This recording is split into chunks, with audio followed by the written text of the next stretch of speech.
Good morning, everybody, and welcome back to the second day of the conference sessions. Your Excellencies, ladies and gentlemen, welcome to our session on digitalisation for the energy transition. Today's session is held in partnership with the European Commission Directorate General for Energy. So there's no other sessions this morning, we're all in plenary. This session is really to provide insights on how digitalisation can serve as an enabler for the creation of resilient energy systems. We're going to discuss recent initiatives, disruptive technologies, and obviously artificial intelligence, because that's one of those topics that comes up for everybody. We're going to look at how these different technologies can support the acceleration of renewable energy deployment and integration through a range of applications. So we have some very exciting keynote speakers this morning, and I would like to invite our first to the stage. Norela Constantinescu is the acting director of the IITC, and she's going to set the scene with what IRENA is working on in this area.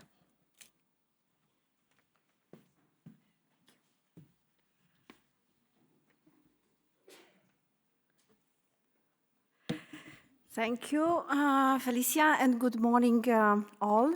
So this morning you will see me not only as a host of Innovation Week of IRENA, so I will start to deep dive in the subject we announced yesterday for digitalization.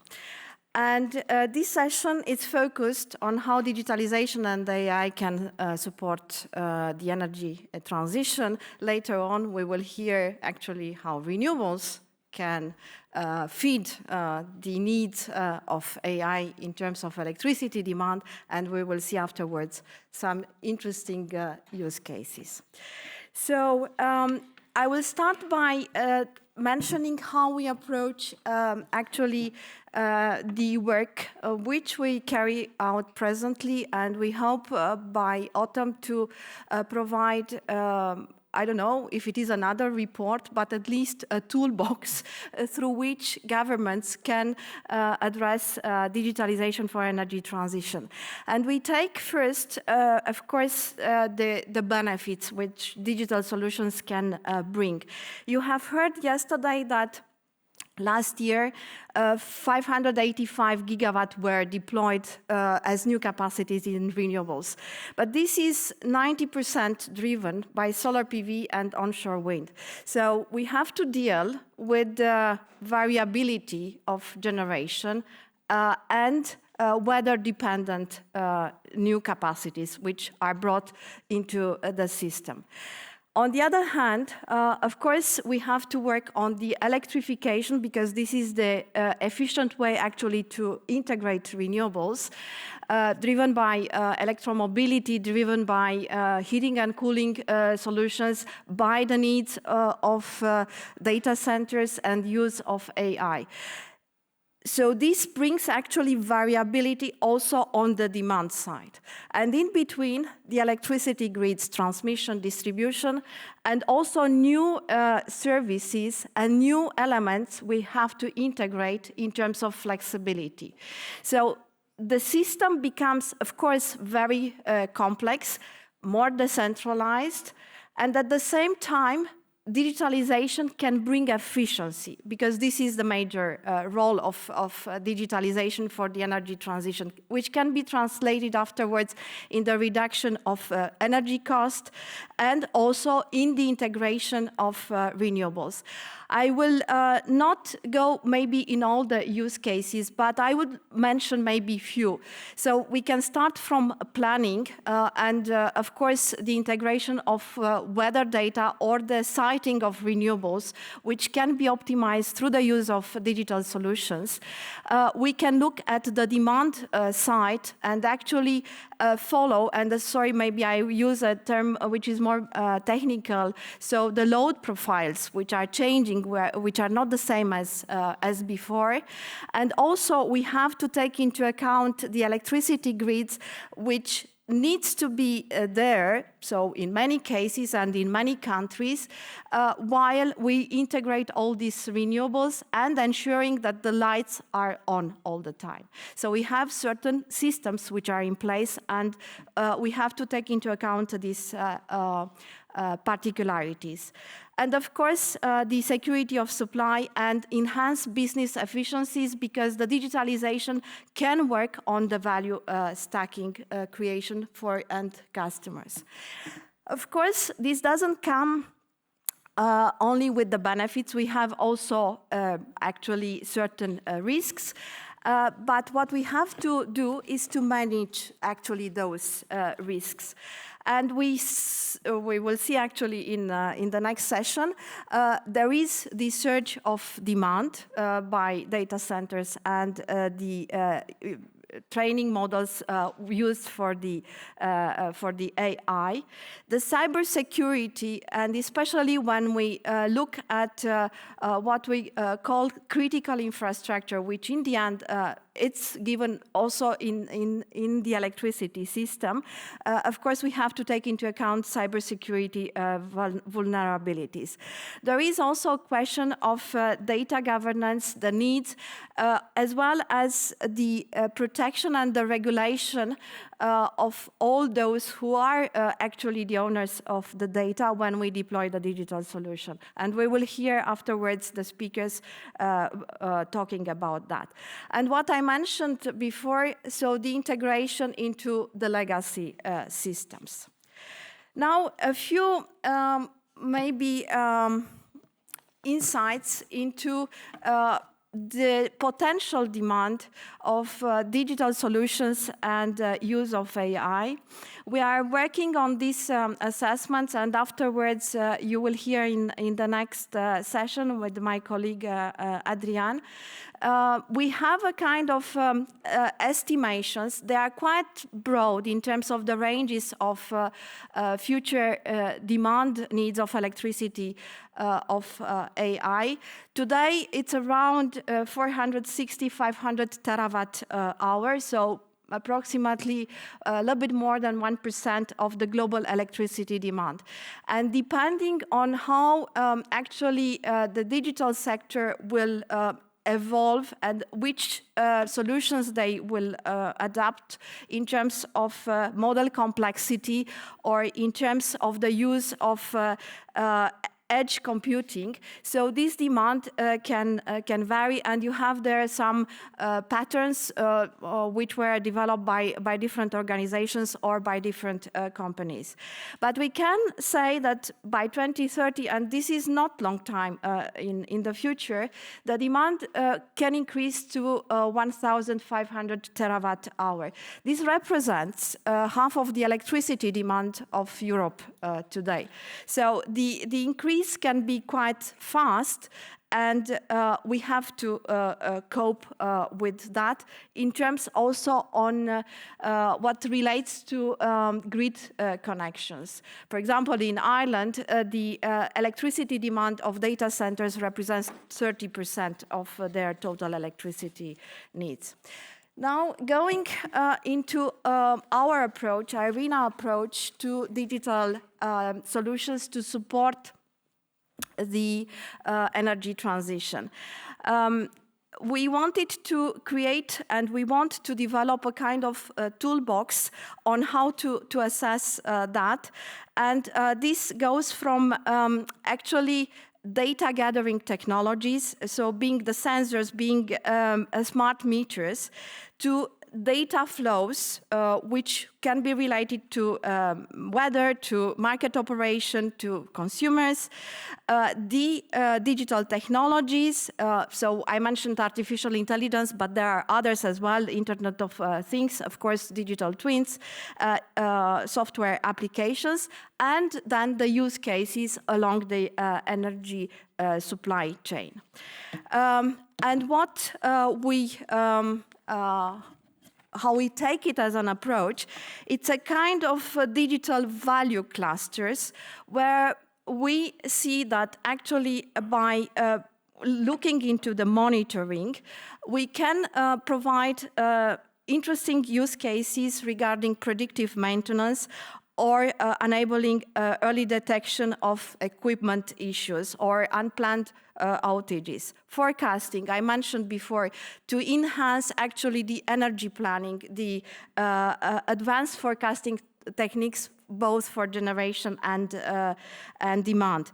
Operational optimization, which is very important across the whole energy chain, especially for the grid, and to bring automation perspective. End users, new business models, which can actually benefit to the final customer, being residential or being also industrial, from the value stacking and from flexibility services.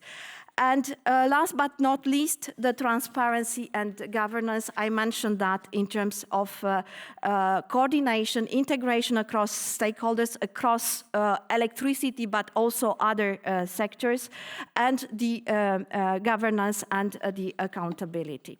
I will maybe jump over this slide, which will allow us actually, by looking into what I said, these digital value clusters at short-term applications, the technology readiness level. So here we will look maybe to shorter timelines, because digital solutions have other timelines than maybe the energy transition equipment, and also focused on emerging and developing economies.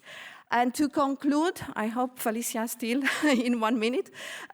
So what I would like you to take away, that digitalization, of course, it's raising the issue of high electricity demands, but can also enable the energy transition for cost reduction and for the efficiencies and optimization, the smartness of the electricity system, and of course the artificial intelligence. It's a very important component among all these elements as technology. And with this, I will end it up. Thank you very much.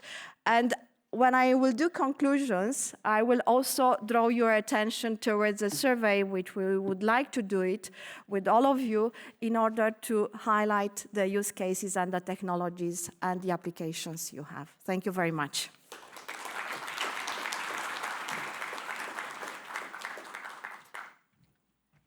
Thanks, Norela. And just in terms of the survey, I think there are printouts with the QR code in various different places around the event.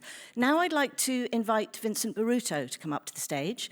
Vincent's the head of unit responsible for competitiveness, digitalisation, research and innovation at the European Commission Directorate General for Energy, which is one of the longest titles I've had to say so far.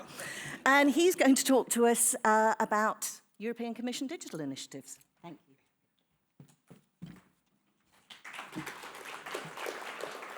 Thank you very much. And good morning to all. It's a great pleasure for me to be here, even more so as we are going to talk about digitalization and energy, which are two subjects that are becoming more and more intertwined. Obviously, there is no digital transition without energy, and there is no energy transition without digital solutions. And the reason is simple, as Norela clearly said.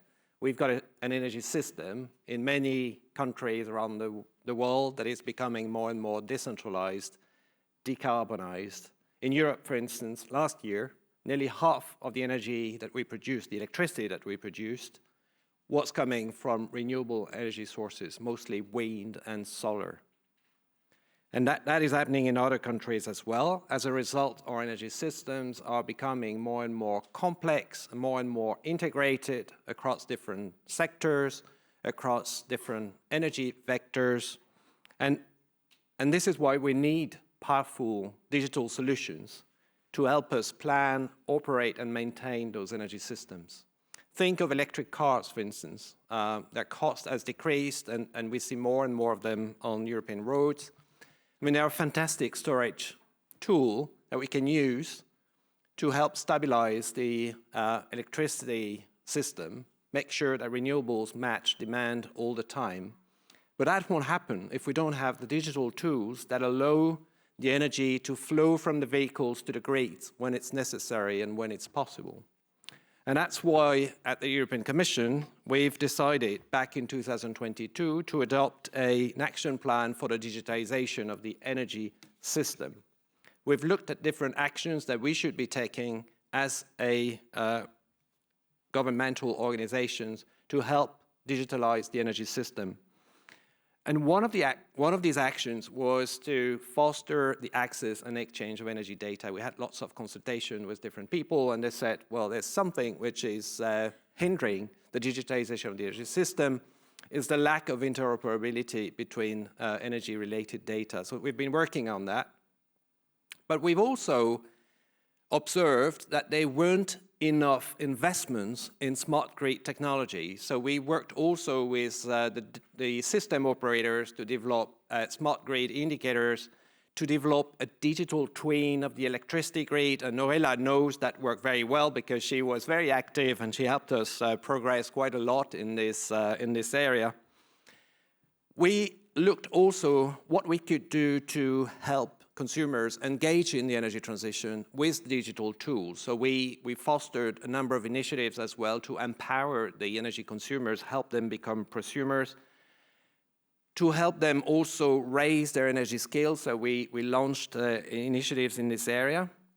We've got 27 member states in Europe. It doesn't make sense if each member state has its own approach, which is very different from the other member states. So we also work together to have a more coordinated approach to that, to address that issue. And also what we can do as European Commission to foster research and innovation in new digital solutions for the energy system. So we have in Europe a program which is called Horizon Europe, which is the program we're using to finance research and innovation.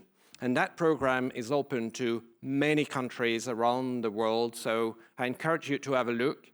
This year, a few weeks ago, we published our new call for proposals, and there are a few funding topics that we selected for their relevance, where we will support research and innovation projects in this area. So if you're interested in funding, please have a look. That's a great source of funding for your project.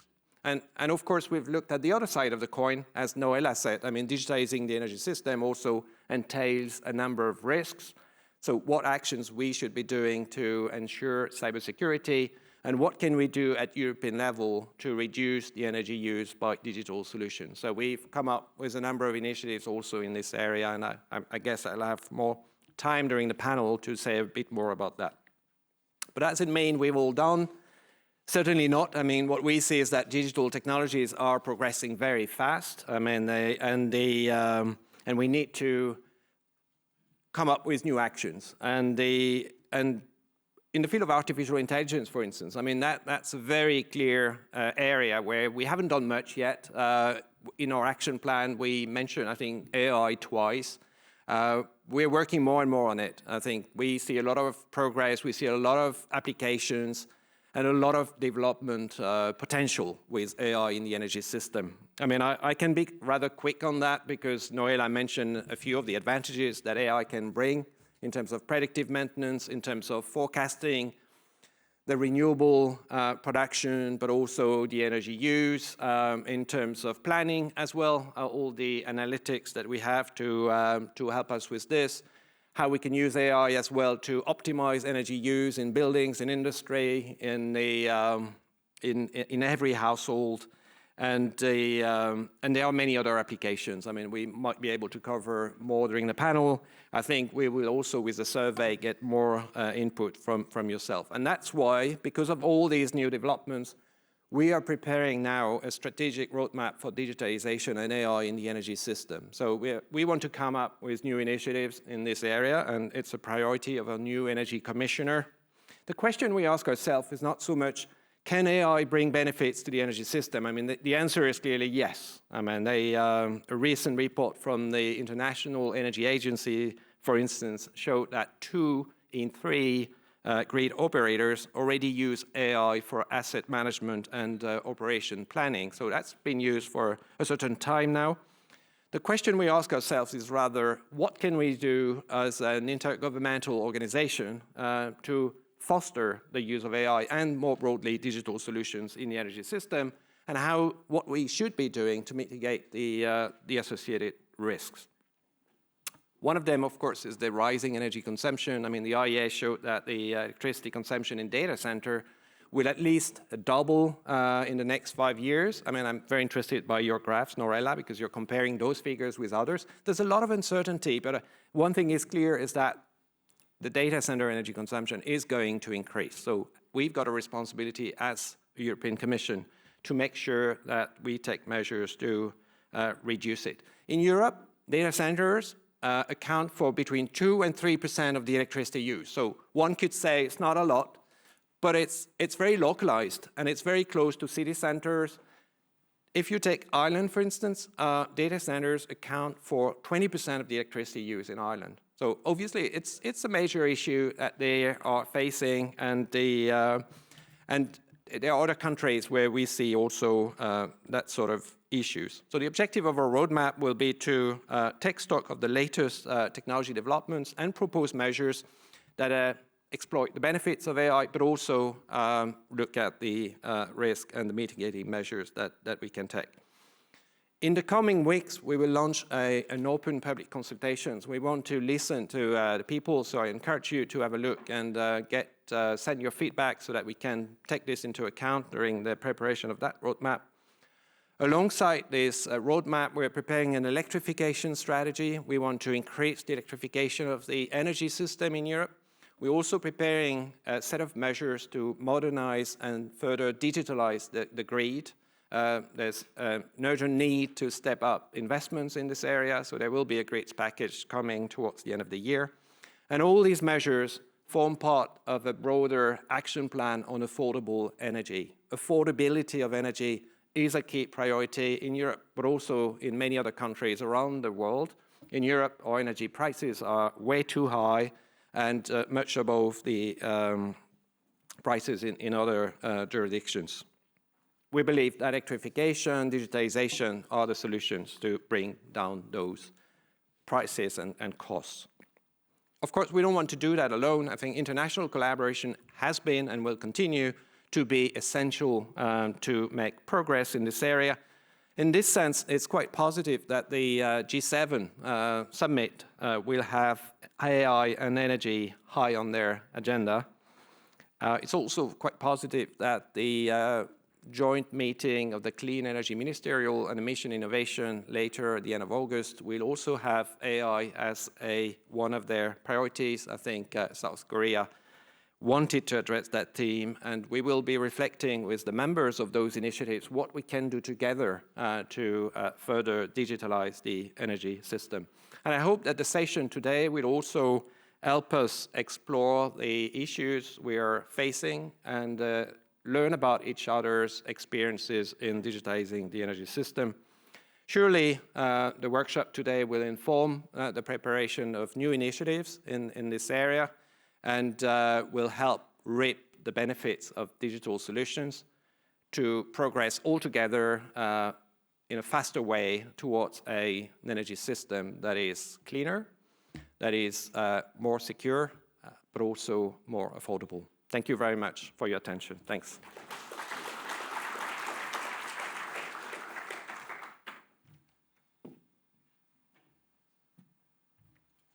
Thank you very much to both our keynote speakers.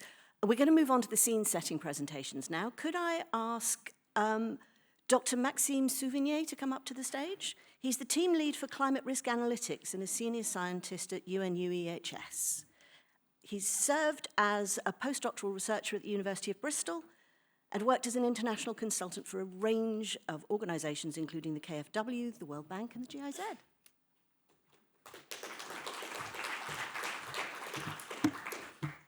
Thank you very much for the kind introduction. Good morning, Madam Director, Mr. Berrutto, dear colleagues, participants, dear policymakers, dear innovators. I am very honored and also privileged to be this morning with you on day 2 of IRENA, Innovation Weeks 2025 in Bonn. And I will not speak to you today as an energy insider, but rather as a climate modeler with a global South perspective. So in my training years, but also in the work I do, then I spend my time deciphering the Earth. Changing climate is affecting precipitations, heat waves, and I learned how to look into different patterns and then quantify the impacts, and also look into how to answer, to find solutions to these impacts on communities. I also learned that data and model new technologies are only as good as the systems they are connected with, meaning that it could be a political systems, decision systems, it could be a grid system, and they need to be, they will not work without basically, let's say, this purpose. Today, I just want to explore today and try to bridge between climate science, new technologies, and energy, and to see how digital tools can translate between climate observations into real-world resilience for power systems everywhere. In climatology, we use global circulation models, so the large models predicting climate, to project temperature and precipitations decades in advance. For energy, we need basically the same foresight, but hour per hour. AI-driven forecasting platform now merge high-resolution weather simulations with smart meter data. As a result, for instance, during the Indian monsoon, now experts can forecast not only rainfall totals, but also spikes in rooftop PV outputs on sunnier days, helping utilities to pre-charge. In the context of climate adaptation, I was mentioning that before, it's always best to include redundancies into critical infrastructures, so to make them stronger and survive also the next flood and the next storm. Today, smart grids are actually doing similar things at a system level. So IoT, Internet of Things sensors on transformers and feeder lines can detect temperature change, but also vibration. That are signs that extreme heat or flooding might compromise the equipment. And after that, automatic controls then can reroute power flow, islanding vulnerable segments and tapping distributed storage to keep critical infrastructure, you were mentioning that, hospitals, water pumps, and telecom towers online. We also mentioned in the previous talks digital twins. Everyone knows the value of a prototype. In my work, we know the value of simulations. Digital twins are, marry both these approaches. It's both prototype and the simulations. They are virtual replicas of physical energy assets for the energy sector and networks that can stress test climate extremes before a real shock arrives. For instance, at IRENA, with my team and colleagues, using a probabilistic disaster model called Climata, we estimate the probability in Barbados of roof, solar, and thermal panels to be impacted by tropical cyclones. We did that also for the grid network and see how many trees are falling on the lines and what can be done about that, what kind of solutions to make the system more resilient. But as I said before, digital tools, model, AI, new technologies are actually nothing without data. When I was working in the Sahel regions, then I realized and acknowledged how granular data, climate data, but also soil data, temperature spikes, change in precipitations, is guiding climate adaptation. Edge AI device, so small AI, not big AI, but small one, edge AI devices, now embed that intelligence directly at the source. You have solar power pumps fitted with local interference engines, so algorithm, that analyze soil water sensors and weather forecasts. And they can prioritize irrigations, through a drought or protect drought and conserve scarce water when it's needed. You also have other initiatives with Edge AI by NASA for fire detections, running micro models of humidity, wind speed, etc. So it's already existing, as you were mentioning. So this is climatology and modeling new technology embedded into compact tools that are working also off-grid and ensuring that no community is left out. So all these examples, what unite them is, I would say, clear gains such as resilience, efficiency, we mentioned that before, but also inclusivity. So when a country can forecast solar generation with smart grid meters and weather models, then it can balance the grid to avoid costly curtailment. When a utility can forecast a fault before it fails, then you can avoid blackouts. At the household level, when you can remotely monitor solar pumps or appliance monitored by IoT, Internet of Things, then you can save fuels or water. In some countries, that's very important. So in short, digitalization let us see and manage, let us move from reacting to actually managing energy flows in real time, turning from a static system, centralized grid, from the past into something more dynamic and adaptive network. However, and I'm saying this as an engineer, it's also my background, technology isn't enough, is never enough. Today's innovations demand investment, we mentioned that before, but they also demand partnership, but also inclusive approach, especially in the global south. We must treat digital grids as climate infrastructure. Fiber and satellites are as essentials as poles and wires. Development banks, funds should invest in data networks, cloud platforms, and edge computing nodes in the vulnerable regions, not only in the West. These efforts must also build local capacity. Capacity development is key in operating all these systems. True partnership then must co-develop solutions, not just import them. Training local engineers in AI and analytics is paramount.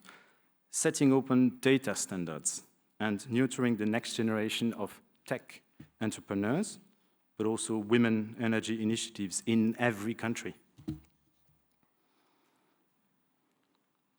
So, from my perspective of climate change and adaptation, then climate change is rewriting the rules of energy planning in real time. Every hurricane, every heat wave, every flood reminds us that the old rigid structure are not enough. As we will dive further in today's session, then I would love us to remember that the goal is not simply to deploy technology, but also to embed climate resilience into every kilowatt, every community, and every policy. So, in a nutshell, if you remember just one thing from this presentation, is that AI, new technologies, are not just about technology, but they need to foster deeper partnership across disciplines. They also need more investment in data, digital infrastructure in the global south, so where the grids are. And last but not least, then ensure that AI is also locally led and inclusive. I thank you very much, and I'm looking forward to the session today.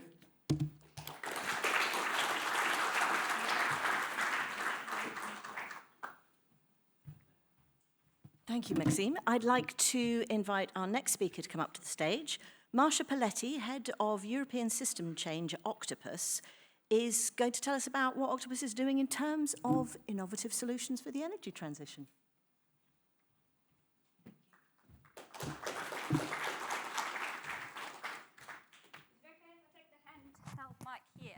Is it on? Yep.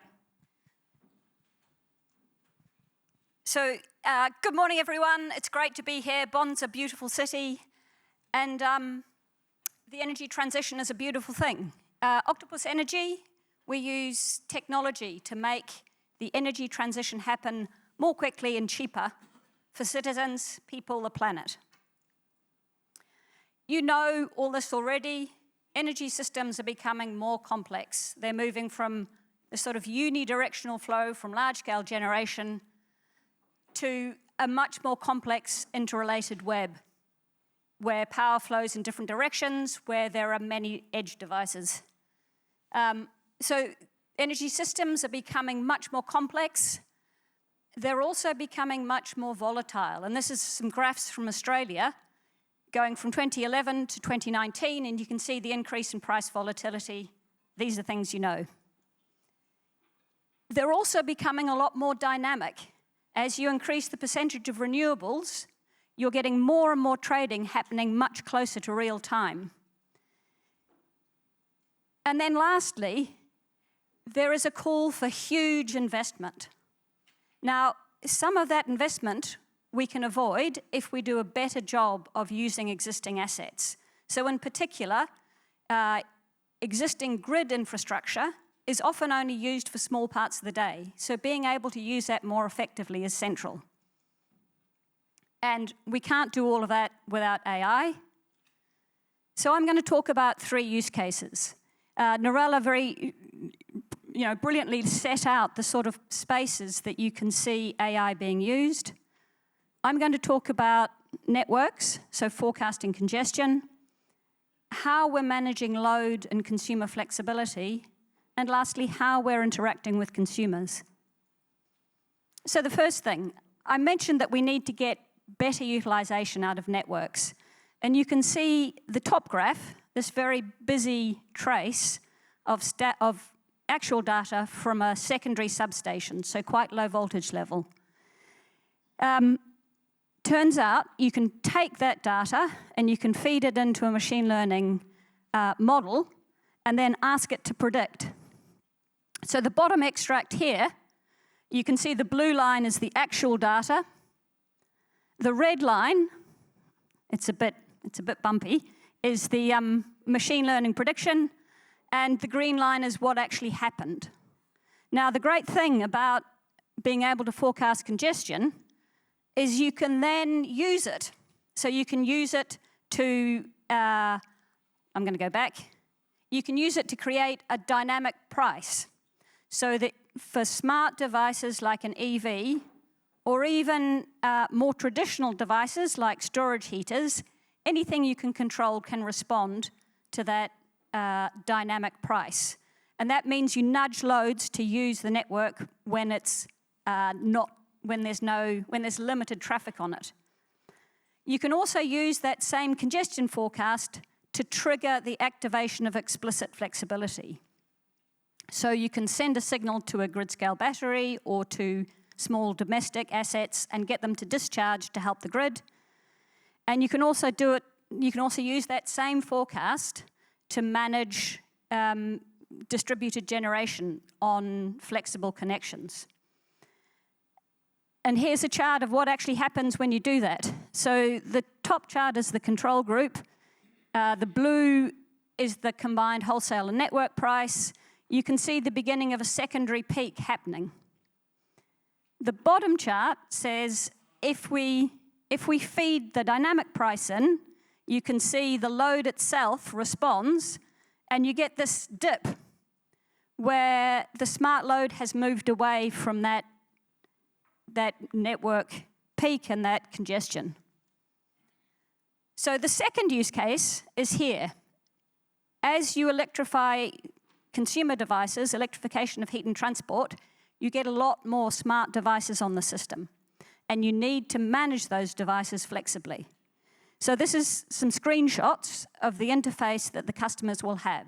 So it's an automated approach to signing up customers and getting their EV or their heat pump or their charger integrated with the system. So we directly integrate on a cloud-to-cloud basis with the manufacturer with a manufacturer's cloud, and by doing that, we're able to manage the device on behalf of customers.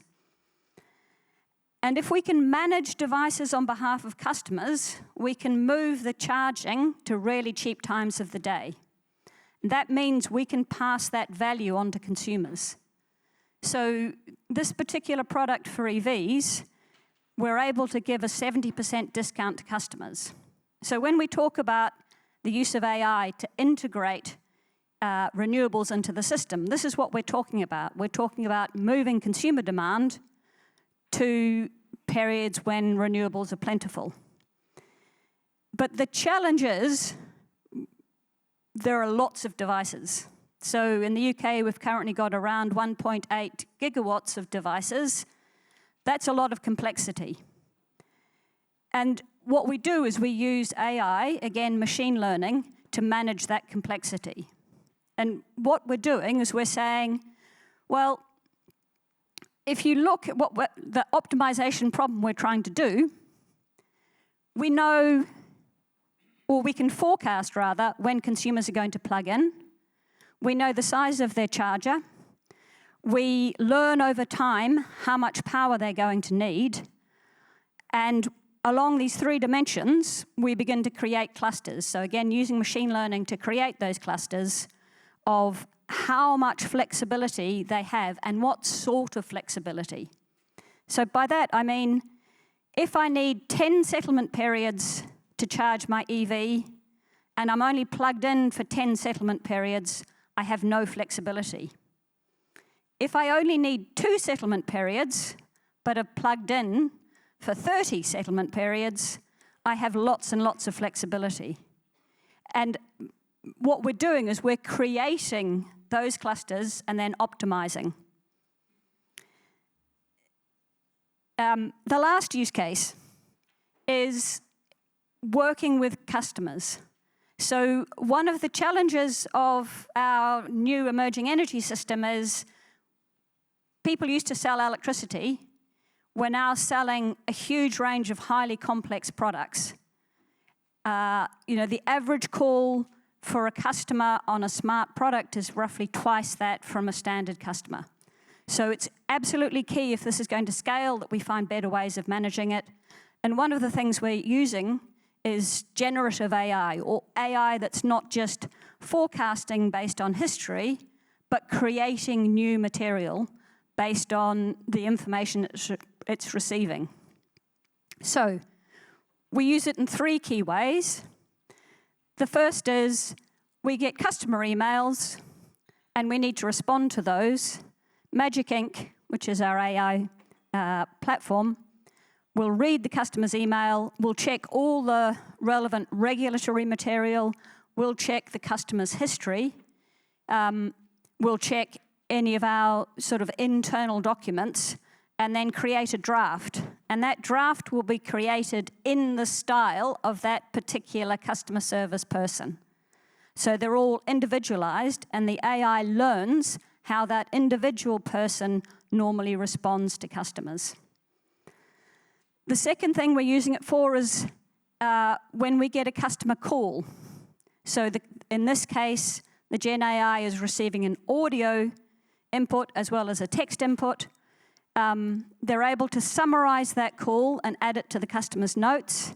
And they're also able to use that input information to create an email and follow up with the customer after they've called us. And then lastly, we can provide it with technical advice.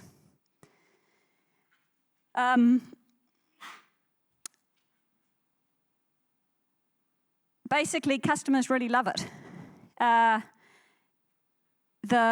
Where a human is used, the net customer happiness index is lower than where we're actually using AI. Now, there's some other things happening there.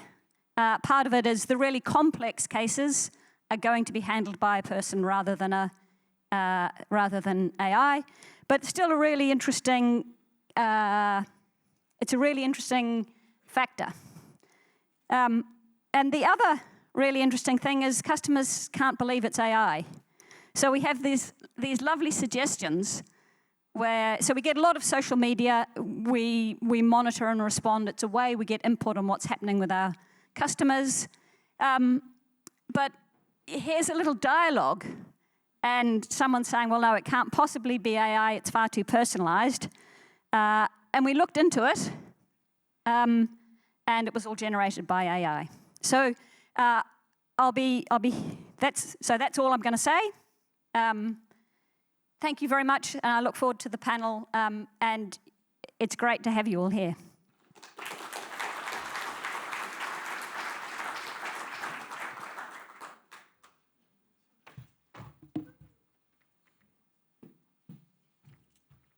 Thank you, Marcia. Now I would like to bring up our next speaker, who's going to give us the perspective of a regulator. I'd like to welcome Márcio, Venício, Pilar, Alcântara, I hope that was right, who's the Coordinator of Innovation and Market Engagement at the Secretariat of Energy Innovation and Energy Transition at ANEEL.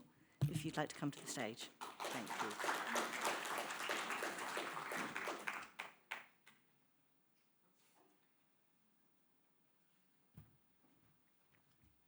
Hello.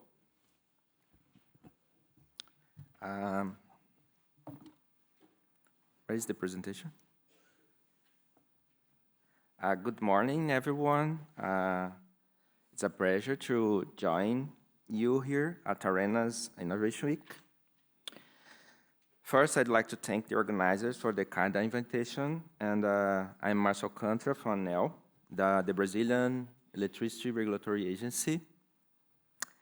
I will share how digitalization is reshaping the Brazilian power sector and how regulation isn't just catching up with technology, but helping to lead the way.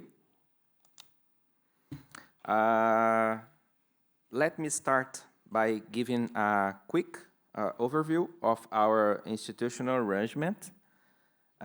Brazil's electricity sector involves distinct rules.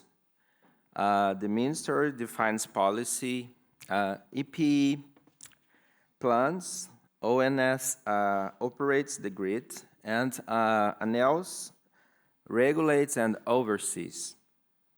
We also have strong consumer protection channels.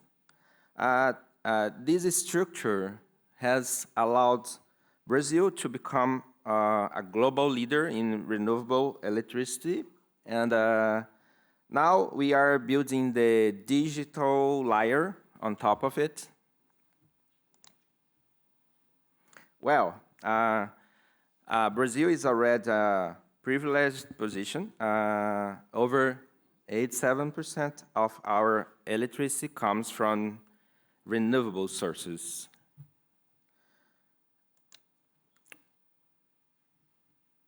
We have more than 91 million consumers units and more than 100 distribution companies. But scale is not enough. It must be smart. So that is why digitalization is no longer optional. It's foundational for managing such a dynamic and complex system. Well, we have gone through decades of centralized expansion, mostly hydropower. But the future is decentralized, digital, and interactive. The transition now includes distributed generation, energy storage, and demand-side flexibility. As we heard yesterday, no transition without transmission. I would add no transition without digitalization either. As a regulator, ANEEL doesn't just observe innovation, we invest in it. So our research, development, and innovation program has supported more than 41 artificial intelligence-related projects with over 300 million Brazilian reals in planned investments. This allows us to test real-world solutions, from grid automation to fraud detection, with direct benefits for system reliability and equity. Our role is to ensure this transition is just, balanced, and future-proof. That means enabling innovation, fostering competition, and updating frameworks with agility. As emphasized yesterday, regulators today are not just rule enforcers. We are enablers of change.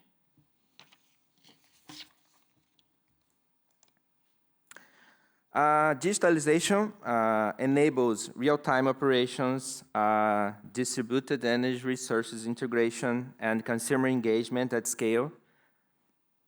Without it, flexible markets simply don't work. But digitalization is not only technical, it's a regulatory choice. And it must be accompanied by trust, simplicity, and access for all.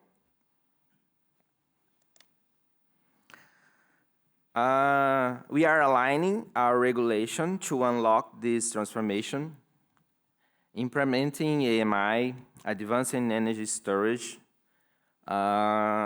modernizing tariffs, and operating regulatory sandboxes. These initiatives reflect what many of you mentioned yesterday, that flexibility and innovation need legal certainty and institutional courage. The road ahead is complex, sure. We must improve how we value distributed generation, include new actors like aggregators and virtual power plants, and ensure competition remains fair. But as we heard yesterday, regulation must be adaptive, and regulators must be willing to learn while doing. That is exactly our mindset at ANEEL.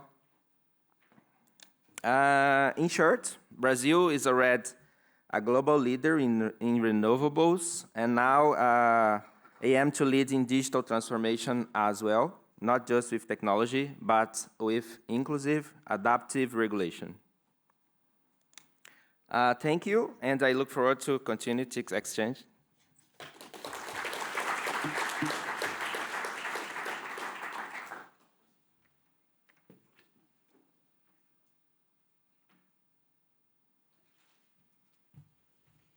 Thank you to our speakers, and now we're going to move on to the panel discussion this morning. I'd like to introduce your moderator and ask him to come up to the stage. Our moderator today is Maher Chebo, who's the Managing Director Europe for Universe. He's an experienced global executive with over 2 decades of leadership. And honestly, a lot of the work he's done in digital transformation I've been following for a long time, and he's very knowledgeable. It should be a very exciting session.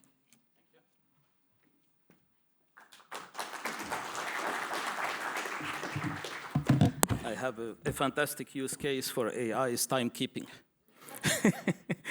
So I would like to bring on stage the speakers already, like Vincent, Marcia, and Márcio. I will not introduce anymore because you have been introduced.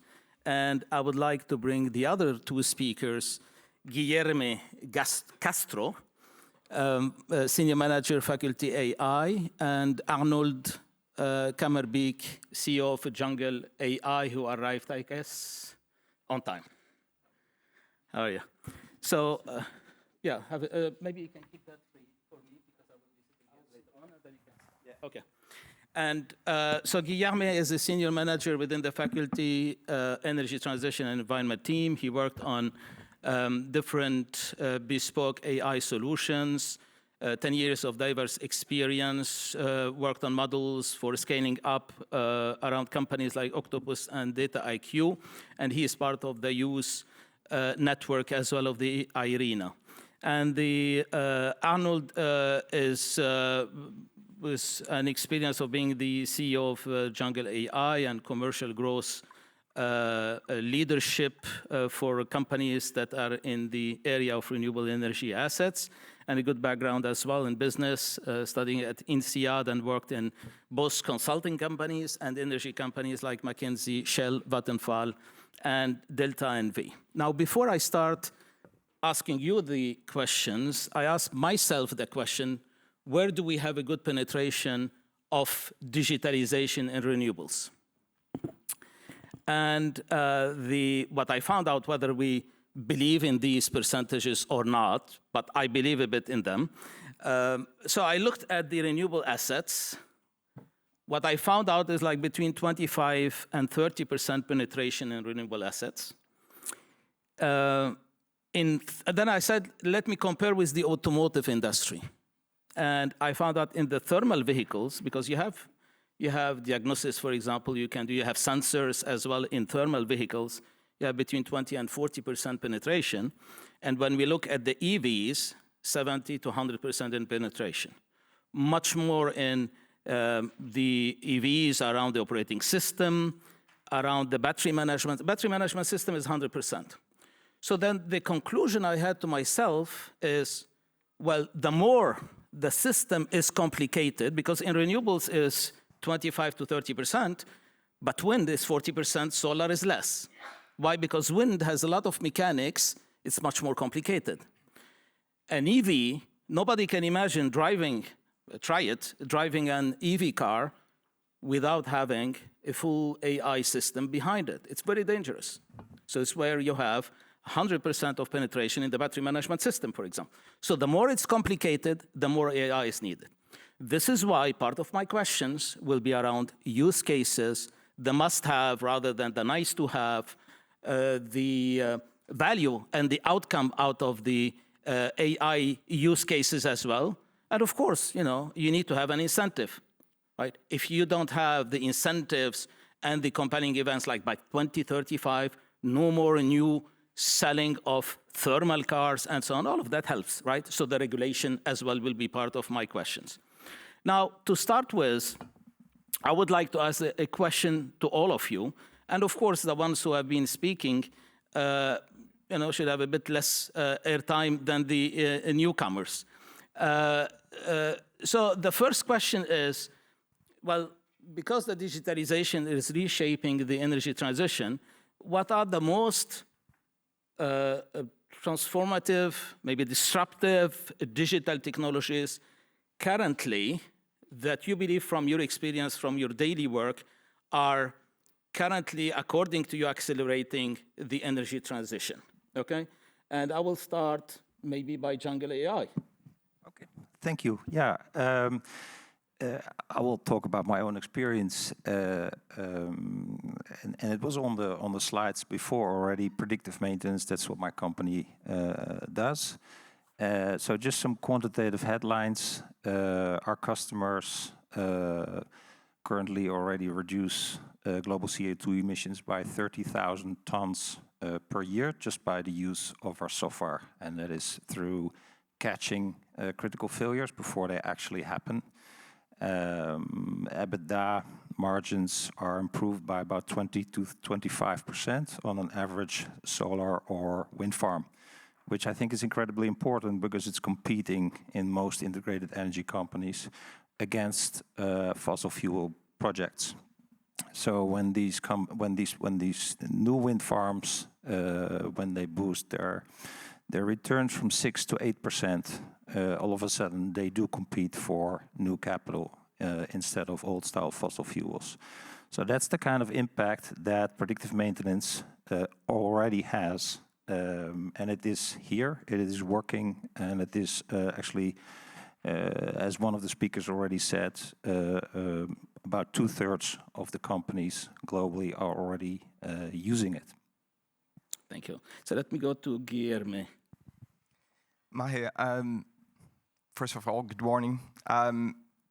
I will break the temptation of rushing to use cases itself and talk about technology, because we can always talk about generative that's AI. a general question at the beginning, yes, and then we will go into use cases and value and the regulation and the other questions. Yeah. So in terms of innovation, we can always think in terms of generative AI, NVIDIA GPUs, these kind of technologies that are changing the market at the moment. But I will pick a technology that I think is an enabler, and maybe it's my former Octopus hat, which is smart meters. Without these, if we think the main problem we have in the grids today, the constraints, we need to make it more flexible. We need to change behavior of consumers, and we need to enable assets, as you mentioned, in terms of EVs, to play a role into the energy system. And smart meters are essential to make this happening. However, when we think about the transition today, there are two accelerations, one in the global north and one in the global south. So if you think about the UK, for example, smart meters penetration is around 66%. It's a good rate, but it's far from the ambitious targets that the government has set. If I go back to my motherland, Brazil, this rate in 2023 was 5.6%, and the forecast is that by 2030, we're going to reach 20%. We are talking about 80% of the population by 2030 that will not play a role into the energy transition digitalization. This means that EVs, all the cool use cases that we're going to talk here about AI, they will not be able to play a direct role there. And this is not a reality just for Brazil. It's for many other global south countries where we have a large population, we have a growing constrained grid, where this population will not be able to participate in accelerating the energy transition. So I'm just going to open with this hardware perspective before we discuss the cool use case that AI will do later. Sure. This is an important. I used to be the president of the European Association of Smart Metering, ESMIG, for a few years. And at that time, actually, it was important, the penetration of the smart metering, because you need to measure regularly the consumption of the customers based on real data rather than extrapolated data. And this is connected to the rest of the value chain. And I think Marcia presented the case more from the retail and from the consumer's angle, coming then to the upstream of the value chain and showing, how important is it coming from the consumer and the simplicity as well of dealing from the customer side with what's existing, the storage, the choices you could have as well based on the changes of tariffs and so on, that the customers are satisfied at the end. But there are others who come also from the generation side or from the network side and expand into the customer services. Maybe I will go to Vincent, asking you as well, from your perspective, being in the responsibility for the policy making, where do you see the disruptive technologies? Yeah, thank you very much. I think we've talked a lot about AI, and I've explained why we see that as something with a great potential in Europe and elsewhere in the world. But like Guilherme, I wanted to make the point that it's important to insist on the software, but we also have to look at the hardware. And we're not performing very well in Europe either. I mean, it's about half of the consumers that are equipped with smart meters, and those who are equipped are not always benefiting from all the services that they could benefit from those smart meters. So they're not always used in a smart way, in other way. So I think that's where we think we should step up our efforts, and that's why we also have undertaken some measures to develop smart grid indicators. I mean, I mentioned smart meters because that's something which speaks to everyone. But there's actually a lot more technologies that are important for the digitization of the energy system, which we call smart grid technologies. And this is what we want to invest more in. I think that's, I agree with Marcia. I mean, it's a good way also to reduce the investment needs in the grid system. I mean, we keep saying that we need to invest a lot more on the grid, but I think let's see also how much we can optimize with smart grid technologies. So I think I would really mention smart grid technologies, including smart meters, of course, and what we need to do to foster. Perhaps we'll have time later on to explain what we should be doing. But I think developing indicators to assess how smart the grid is a prerequisite before we can move ahead. Mm-hmm. Thanks. Since I still have you on air, I thought that the Slido, I will take the questions later on, but there is a question about why Germany is not, for example, just deciding on the deployment of the smart metering for the massive customers, for the residential customers. What's going on? Yeah, I think the situation depends very much from country to country. I mean, we've got countries like Italy, which decided. I mean, it was a clear political decision. Yeah, because there was also a business case about, reducing the fraud, for example, the non-technical losses. I remember ANEEL had like $500 million savings they could do by the deployment of the smart meter. So there was a real business case. Yeah, exactly. I agree. I agree. And so it's a very diverse situation in Europe. I mean, that's and we've got countries which have rolled out completely the smart meters. I mean, there is an obligation. I mean, we've got a regulation a directive, sorry, that it asks member states to roll out smart meters, and it's not a new directive. It's been in place for many years now, based on the cost-benefit analysis, obviously. I think member states can do more, and that's when we published the action plan back in 2022, our action plan on digitizing the energy system. At the same time, we sent a letter to all governments asking them to accelerate the rollout of smart meters and reminding them that based on a cost-benefit analysis, they had to undertake action in this area. Thank you. Marcia.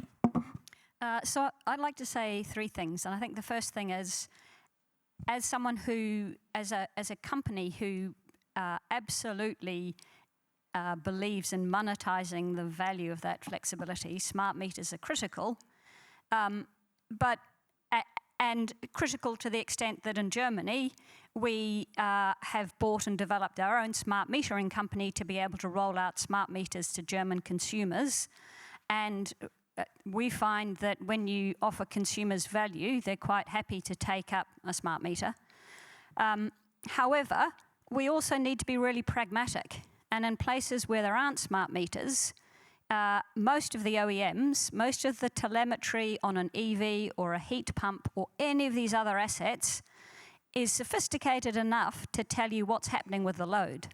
And I think we need to stop being caught with this paradigm which says there is a particular device and only that device will tell us what we need to know. So that's the first point. The second point, in terms of disruption, I think it's really interesting to look at what's happening in Pakistan. Their system peak is a 30 gigawatt peak in summer. Electricity prices are pretty expensive, driven by historic infrastructure investment decisions. Last year in Pakistan, 19 gigawatts of solar PV was installed. They're still installing solar PV, and this is installed by private individuals and by businesses. They're still installing at the rate of 1 to 3 gigawatts a month, and demand is falling from the transition grid. And I make this point because our current paradigm, we say we absolutely need investment in grids. And I'm not saying we don't, but I am saying we need to be really careful about how we think about the future. Because I think the disruption is going to come from individual consumers who are going to find different ways of interacting with the energy system, and we are going to need to manage their loads. And so these forecasts, across Europe, there's a forecast that another 100 billion euros are needed by 2040 to manage transmission level constraints. In a sense, I am concerned because we only have one view, which says, somewhere between 30 and 100 billion is what we need. And we need to be thinking about the impact of these disruptive technologies, which are then harnessed by by AI in terms of managing that flexibility to drive fundamental change in a system in a way none of us are forecasting.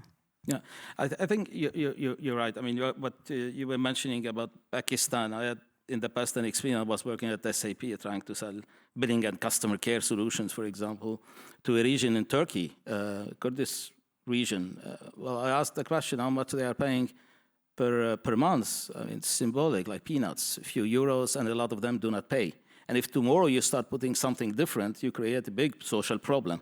So it's also something for us in the energy transition to care about, to think about, like before, having a fantastic conceptual model and coming and deploy that conceptual model, well, we have to think about yellow vest, gilets jaunes in France and all these problems that you will create with the energy transition.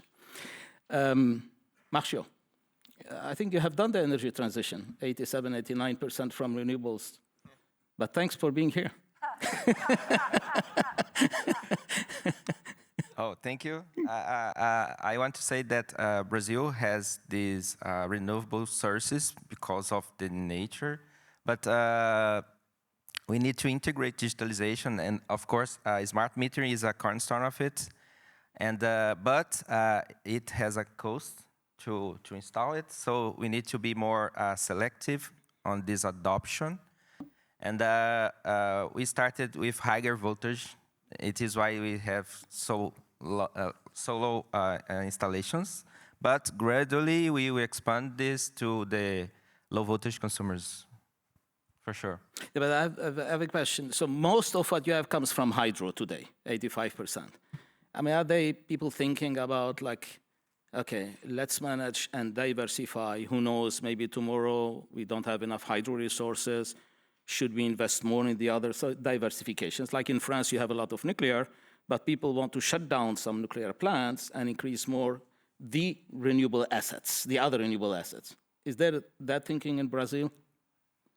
By now we are having a problem because of the renewables, because we have a lot of generation from them, and sometimes the operator needs to take the decision to curtail them because of there is a lot of, and there isn't enough load to attend, so they need to turn off the renewables. We are trying to construct more transmission lines to connect, because our system is almost connected, but we need more lines to the renewable energy goes everywhere. Thank you. So now I'll go to the use cases and the outcome of the digitalization. So maybe starting by Guilherme. So what are, like, if you have to mention like top 5 use cases for the digitalization? Top 5, that's an interesting aspect. Top 3 to make it simple. Yeah. I think that if we can divide, I think, by the clusters that we were considering, right?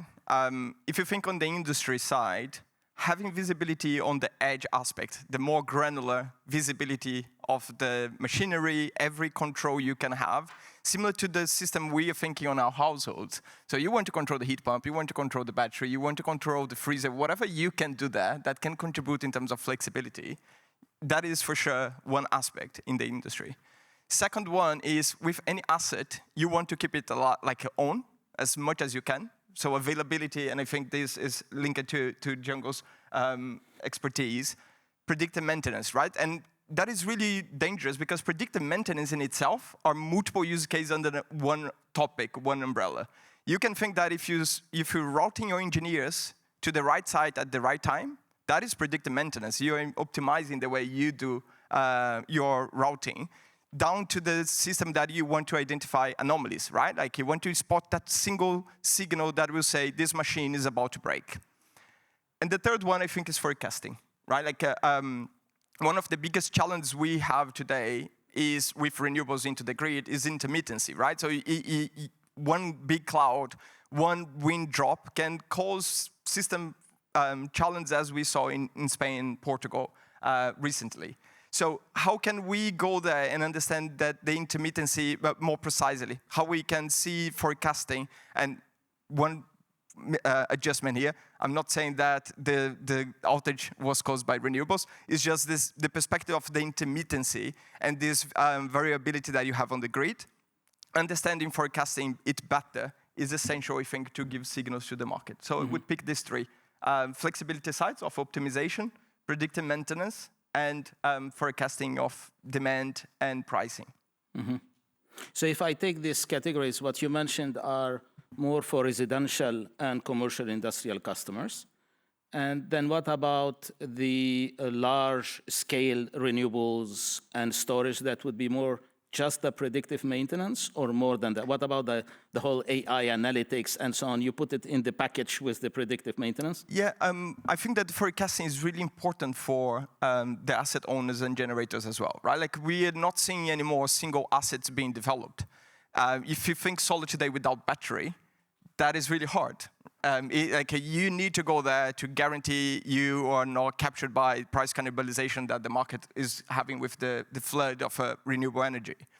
So these developers will need to be more precise, understanding where they're going to make the most value of the assets that they have there combined. Should I be selling my solar? Should I be storing my battery? So you need to forecast weather. You need to understand not only in real time what is the best option for your asset combination, what is the best market that you want to access, but at the same time, what is the quantity, right? Like, should I be selling to my private wire? Should I be exporting to the wholesale market?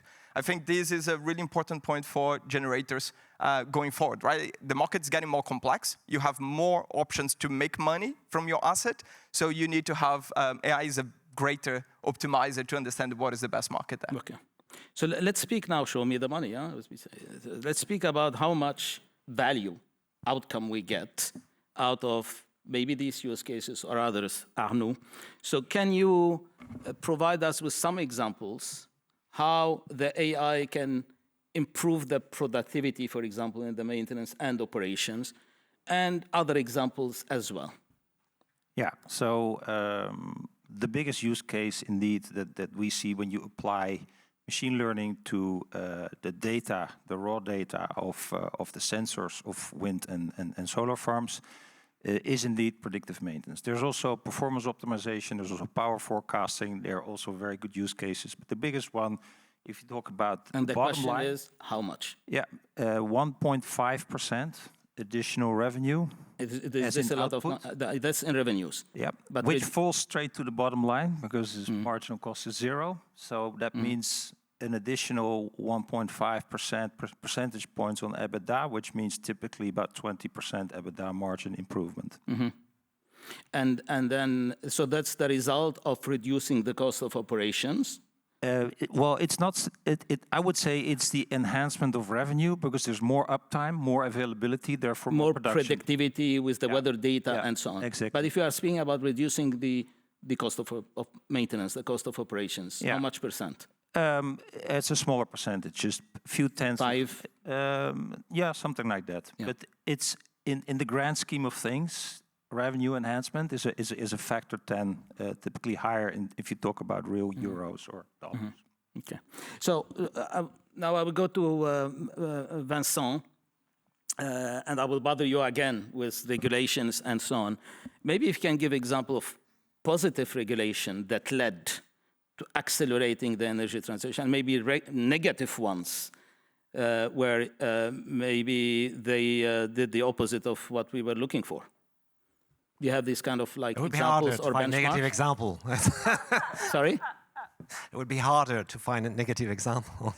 But in terms of positive examples, I think what we try to do now is to have digital-friendly legislation. So as now in preparation of any legislation, we have to think digital and what we should be doing to also foster digitization.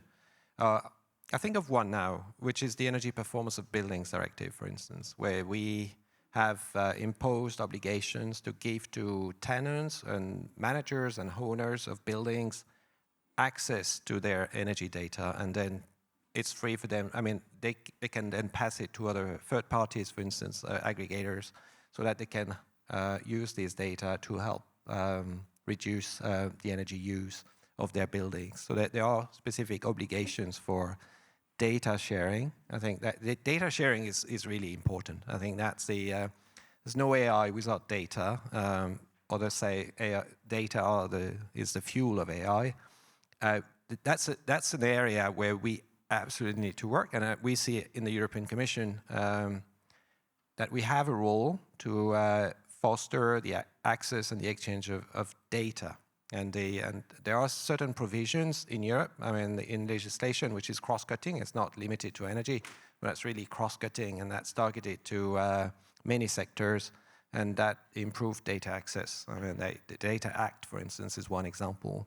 But then we think that energy-specific legislation also has a role to play to foster the access of data, and the Energy Performance of Buildings Directive is an example because it's been recently revised, so we could introduce those provisions in it. I was mentioning earlier the obligation related to smart meters. I think that's the Electricity Directive, and that's an obligation that dates back from several years now. I agree it's not the only way to foster flexibility in the energy system. But I think that that's one of the tools that we have, and that's why we insist on proper application of implementation of the directive. So you mentioned the example of buildings and tenants. For example, in France, you should know it, I guess, the Décret tertiaire, the tertiary decree, where the buildings should report on their energy efficiency and give a roadmap till 2050, and once per year report to the Opera platform their energy consumption. This is one. And second is the BACS, the Building Automation and Control System, which you cannot comply with without digital and real-time and building management systems and so on. So do you think these are good things that should be used everywhere in Europe?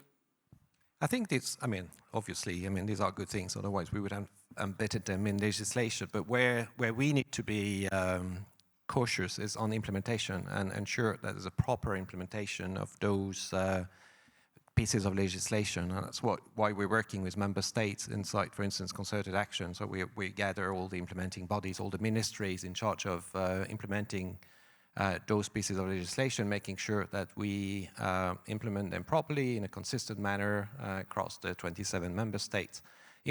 Implementation, we should not take for granted that implementation will happen in the proper way. I think that's one thing, enshrining certain obligations in legislation, but it's then if we are not careful about proper implementation, then it's useless.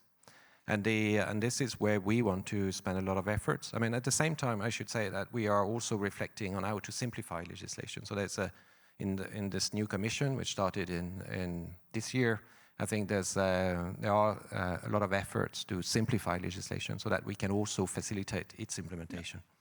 Same here, because I have you on air. There was a question to you about the software open source. Is it something that helps the digitalization and so on? We had it on Slido. Yeah, we're a big fan of open source softwares, of course. As a governmental organization, we want to promote access to softwares and help develop tools that are accessible to all. When we, for instance, as in the framework of the action plan on digitizing the energy system, we supported the development of apps that help consumers reduce their energy use. We developed what we call a common European reference framework, which was a basis open to everyone, and then software developers could build their tools, their apps on that basis. And I think there's economies of scales that can be achieved if we work together, and if with public money we develop something which is common, accessible to all, and then developers can make business based on these common tools. Yes, Guilherme. I think on this perspective of open source, especially with generative AI, when we talk about it, it is a really important point, especially for global south countries as well, like Brazil, where you want, one of the biggest barriers for companies today to adopt AI at certain moments is my data safe when I use to train that model and to use for inference? And when we think the big suppliers today of these generative models, we're thinking private, right? Like it is really protected. So there's one opportunity is thinking as well how these open source models will bring access and democratize for not only companies, but also countries in the global south where you want the chance of having these companies coming from there is smaller because of the demand and the cost to train a foundational model applied to energy. I think this is an important point to think open source as well with to accelerate the energy transition. Mm-hmm. If I take the example of OpenAI, for example, ChatGPT, where there have been a fight afterwards between the co-founders, Elon Musk and Sam Altman, where Elon wanted to have that as a non-profit. I know a lot of people here would not love him, but on that point, he wanted to have that as an open, more like a non-profit actually, which unusual with him, for AI. And it became afterwards not really non-profit. It became. So what do you think of that? That story is similar to the OpenAI, and so we should have something similar, maybe European, which is in the same area where everybody can contribute to it. Yeah, I think Europe is leading, is in the front of open source AI.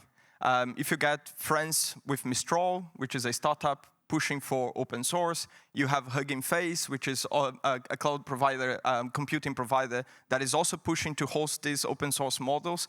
So it's essential.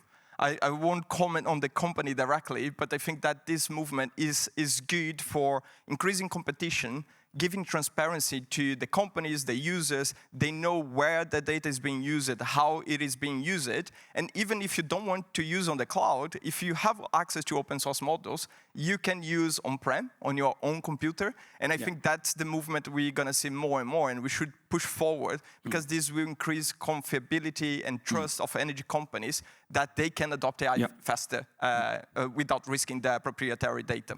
Yeah, so I will go to Marcia, ask the last question, and then I will take care of the audience here, because I see a lot of questions. At the beginning, it was slow, only one or two, and now I see a lot, so we have to take care of them. These are our guests.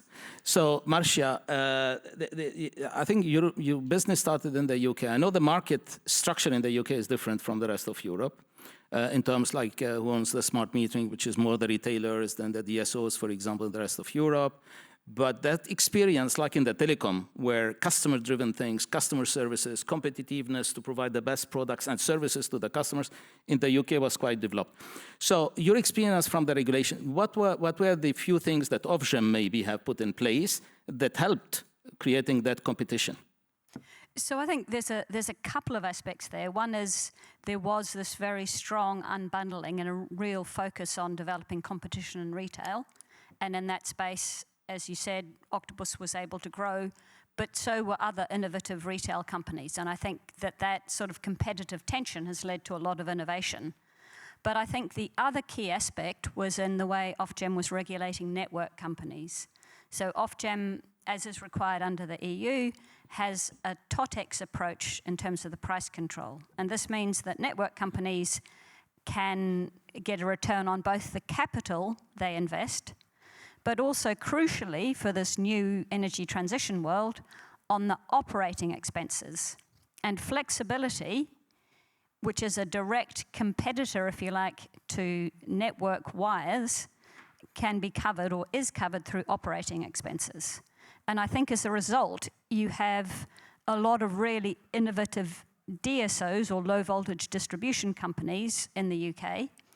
And you absolutely need that sort of partnership or that sort of intelligent buyer of flexibility, because you want flexibility both at the network level, but also the wholesale level. And the complexities of managing the interactions between the customers and loads, wholesale markets and networks relies on, as you say, digitalisation and AI, but also the sort of informed network. Thank you. So now let me pick up some of the questions here. One of them actually we had it in our list is what's the potential and main applications of digital technologies for energy access in remote communities? Yes. So I think one of the absolute key ones is microgrids. And, you know, in terms of these developing energy systems, in a sense, the same problem as for remote communities as we have for things like the European synchronous grid, in that we need ways of managing locally demand and supply and storage. And I think the great thing about the energy transition is all the assets that remote communities need are becoming cheaper and cheaper and are highly scalable. So batteries have fallen 97% over the last 10 years, solar PV 95%, but crucially the sort of the control systems are highly scalable as well. Thank you. I remember I had somebody from IRENA a few years ago, a conversation. I asked him the question, how many microgrid projects, for example, we could estimate in Africa? He said 10,000. So yes, we should, actually the regulation incentive should also encourage to have more and more of these communities, independent communities, self-autonomous communities as well. And this is not only just for the places where you don't have electrification. There is some space research centers, defense, and so on. They are also thinking about having autonomous buildings, for example, and being as much as they could independent of the power supply. let me pick up another question, which is around the capacity building. What capacity building initiatives should be implemented on the market with the priority of accelerating the digitalization of energy systems? So who would like to answer this question about the capacity building? Marcia? No, let me give Vincent first, and then you afterwards. You wanted to answer?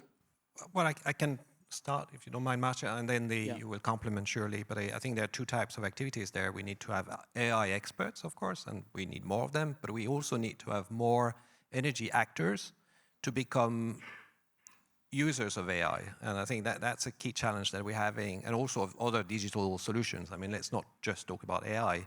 And that's why we launched a large-scale partnership to raise the energy skills of energy market actors, and putting together around the table the energy actors together with the vocational training institutes, and also the people who can finance those kind of training activities, and then using EU funding, the public funding, to develop curricula to the for the stakeholders to help them raise their energy skills.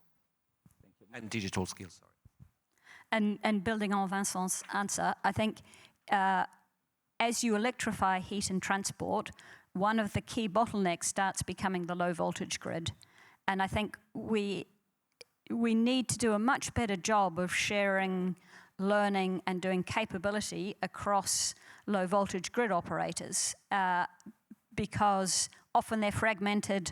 Some of them can be very, very small, but the solutions are generally scalable and able to be used, semi-universally. So we need to do a better job of knowledge sharing, capability building, solution sharing, and getting, some of the leading DSOs together with a range of others to be able to have much stronger networks at low voltage level. People networks rather than wires networks, but both is true. Guilherme.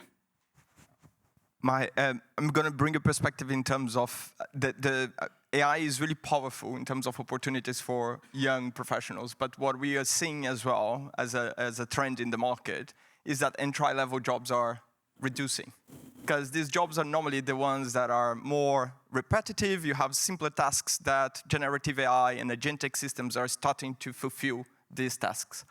So it's important for us to think how companies will evolve to keep attracting these new, creating jobs that will enable that graduations, people coming out of the university, to enter into the job market. The paradox of saying, I need experience to get that job, but I need a job to get experience, is getting stronger, I think, with the capacity of generative AI. So what would you say to the ones that are saying AI is particularly a threat for the freshly graduated students, where probably in the first years, for example, AI can do it, and their job will not be there?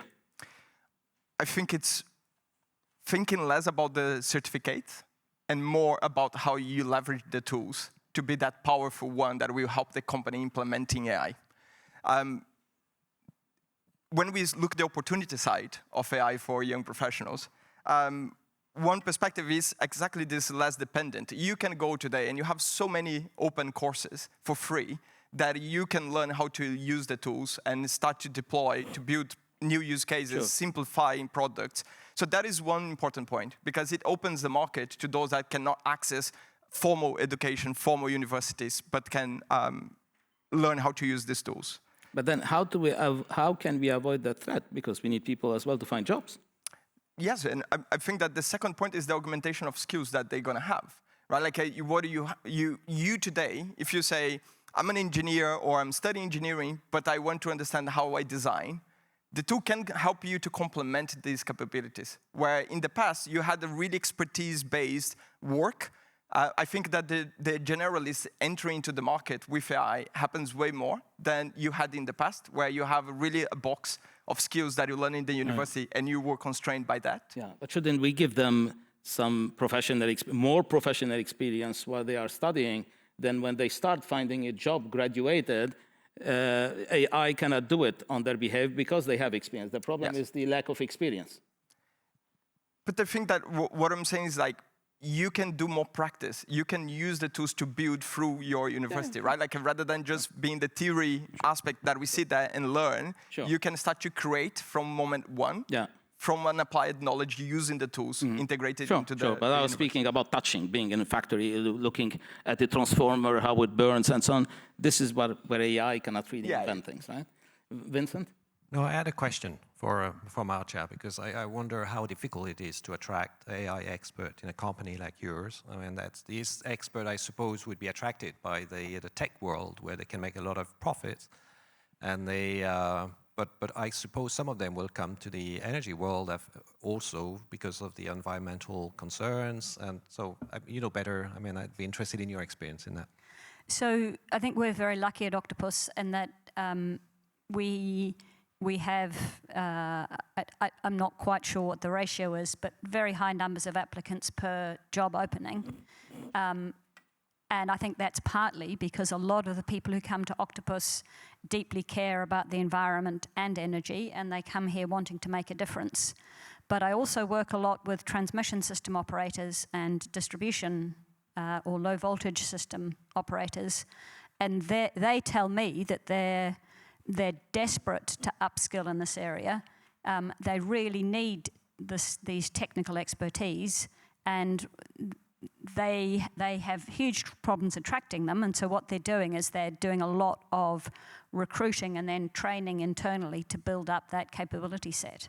And I think we do have a challenge, because actually the places we need AI, I would argue, is across essentially grids and across the generation side, and I think we don't have the depth of skill set that we need there. Can I say something on this? Yeah, so I really also think that AI can be, in certain cases, a very strong empowerer or enabler of also entry-level jobs. If I look at, for example, maintenance engineers, operations managers, asset managers, these people, yes, it's a different job, but in general, it's a more exciting job. None of these people are AI specialists or were trained in AI. They are engineering-trained people who adopt through working with it, experience with it. Same goes for our own employees. The vast majority of our employees are software engineers and people with domain knowledge in wind farms and solar farms. There are a few specialists, of course, but 80% is people who we take at entry level and who become experienced with this. So I would also argue that AI can really be an enabler of especially also young people. Very good. I think, Vincent, to your question, well, I would maybe, I don't know what you think, make a difference between old legacy companies who somewhere think, you know, we have to create a digital team, we have to digitalize. I lived that experience myself when I moved from a software, waking up, sleeping, etc., thinking technology every day and something like SAP, to GE, which was like a very old legacy industrial company where they wanted to build digital capabilities. And maybe new companies who started in the modern world, like maybe Octopus is one of them, and these ones should have less issues to attract people, talents, than the old legacy ones. Okay, so GE, for example, had people in the Silicon Valley. Why would somebody go to the GE in the Silicon Valley on the digital side rather than Microsoft and Google and all the others, for example? That was the question. And the whole thing actually is the package, is how much you give them to be competitive with the others. So, and of course there is the startups, and the startups that are in this area, I think they have found out a way to attract them with some equity sharing and things like that. Can you tell us more about how you do it with John? Yes, but most people are attracted to our company because they make an impact. It's very similar to what Marcia said.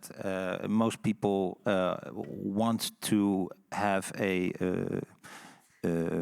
tangible contribution to the energy transition, and they can do that, in our case, by enhancing the productivity of wind and solar farms. Yeah. That's why they're attracted. Yes, there is also shares and things like that.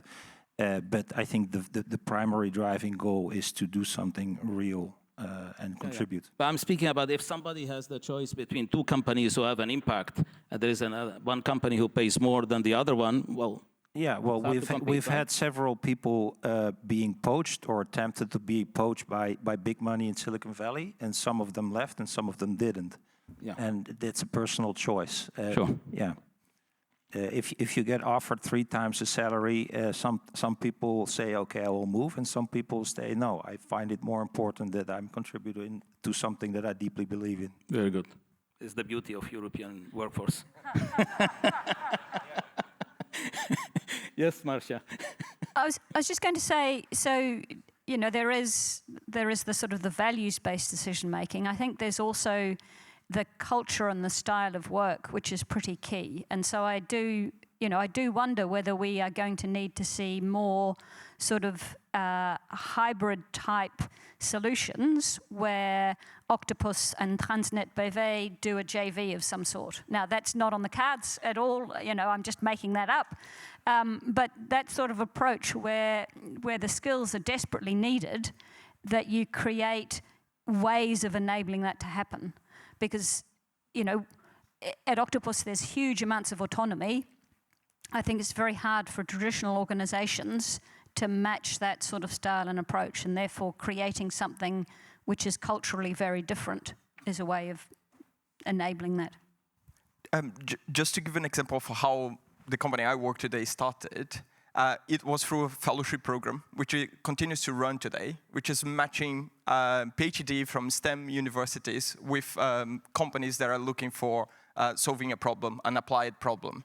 And that is a really good way of like a matchmaking, because you bring a problem that you have already, you want to experience in an 8-week program, you select that PhD that is looking to move to the market and leave academia, and that you have a testing case to accelerate that experience with the potential applicant that you can hire after the program, to continue that problem solution, because 8 weeks normally is a short time to really get to a level of deployment of that use case. But we have seen a lot of success into running these cohorts. I think we had more than 40 already, and it's a way that we ourselves hire these data scientists, machine learning engineers that will help us to build the solutions for our clients. So it's just one example of how you can shortcut to finding these talents. Yeah. And I think here I will make a compliment to the European Commission on the Horizon programs, because these programs bring companies together. Large ones, small ones, academic, to all collaborate into a consortium and provide something innovative that bring a technology readiness level, TRL, from one level to the next level. Okay, and that's good practice, right? Yeah, no, absolutely. And that program is open to not just to the EU countries and the EA countries, it's open to many, many other countries. And I guess many of the people here in this room could have access to funding from the Horizon Europe program. So I really encourage all of you to have a look at the call for proposals that we publish regularly, especially the ones we published a few weeks ago, which which aim at increasing the digitalization of the energy system and increasing the use of AI in the energy system. Let me add, we have to be excellent in making your proposal, because these are very competitive. Can you say maybe a few words about the Innovation Fund as well, which is like more, I don't know if you are aware of the SINEA, because this is also a good example of big industrial projects for decarbonization, where the renewables play an important role, and how these really are assessed and so on, like VCs would do, for example. Yeah, no, indeed. I mean, the Innovation Fund is really targeting not a set of projects. I mean, it's closer to the market. I mean, it aims at really bringing innovations to the market and then scaling up the manufacturing and the deployment of new technologies. So, and that's a lot more money that is available there. But that's a different type of programs. And I'm not really familiar with the eligibility conditions, so before advertising it and saying to everybody to apply, I would ask you to look at their website and see what their eligibility conditions are. But it's of course a big source of funding where we're then talking about demonstration projects. So that's the amount of money that is given to these projects is much higher. and the funding is coming from the emission trading system. So that's a different source of funding. So there are a lot of these projects are involving industry and the decarbonization of industry and the manufacturing of net zero technology. So this is the sort of projects that they would finance. Thanks, Márcio. So let me pick up another question, which is linking the digitalization solutions and technology with finance. I would translate the global south like the emerging countries, for example. Who is comfortable with this question? We are deployed all over the world, including Africa, South America, Asia. So I would say that is a direct link. Yes, it is financed by European capital, but it is specifically aimed at deploying also in developing countries. In fact, one of my investors is an impact investor with that stated goal. So I would absolutely say that it is happening. And if the question is more, how can I, from the developing world, attract this type of finance, then I would say impact investors are probably the way to go. Mm-hmm. But I think behind that question is, if you go directly to Africa to give energy access using the digitalization in rural places without any support for de-risking, you will find out very small or none of the private sector, for example, going there, because the profitability comes with the subsidies and the support you will get at the beginning of the project, right? So is there anybody have an experience with some programs, for example, in Africa or emerging countries, where we can bring the digitalization, even in places where you don't have electricity? I mean, they have phones and so on. So you can imagine many things where you interact with the customers with a mobile phone, right? And what role the financing can play there. Okay. We can jump to the next questions then. Okay. But I'm aware of some of these programs called like Beyond the Grid for Africa, supported by Ministry of Foreign Affairs of Sweden, for example, SIDA, where they put in place these kind of technologies. And there is a lot going on in this. There's also, Maher, of course, the development fund from the European Union that is available to help certain regions in the world in the transitioning to an energy system that is cleaner. Mm-hmm. Can we flop here to go to see the other questions, maybe up and down, if you can help me?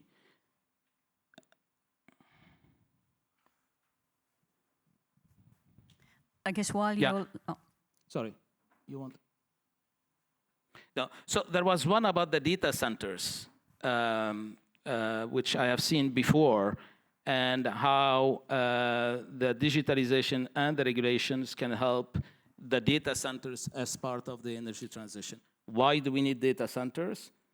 Well, all the cloud computing, all the data that we have, they need the power and a lot of machines. So there is more and more of machines being built. These data centers that are built, if you supply them with energy that is not clean, that's not good. So you need also to think about the overall energy supply and recycling of the heat and so on. So these are like a good example of projects to happen.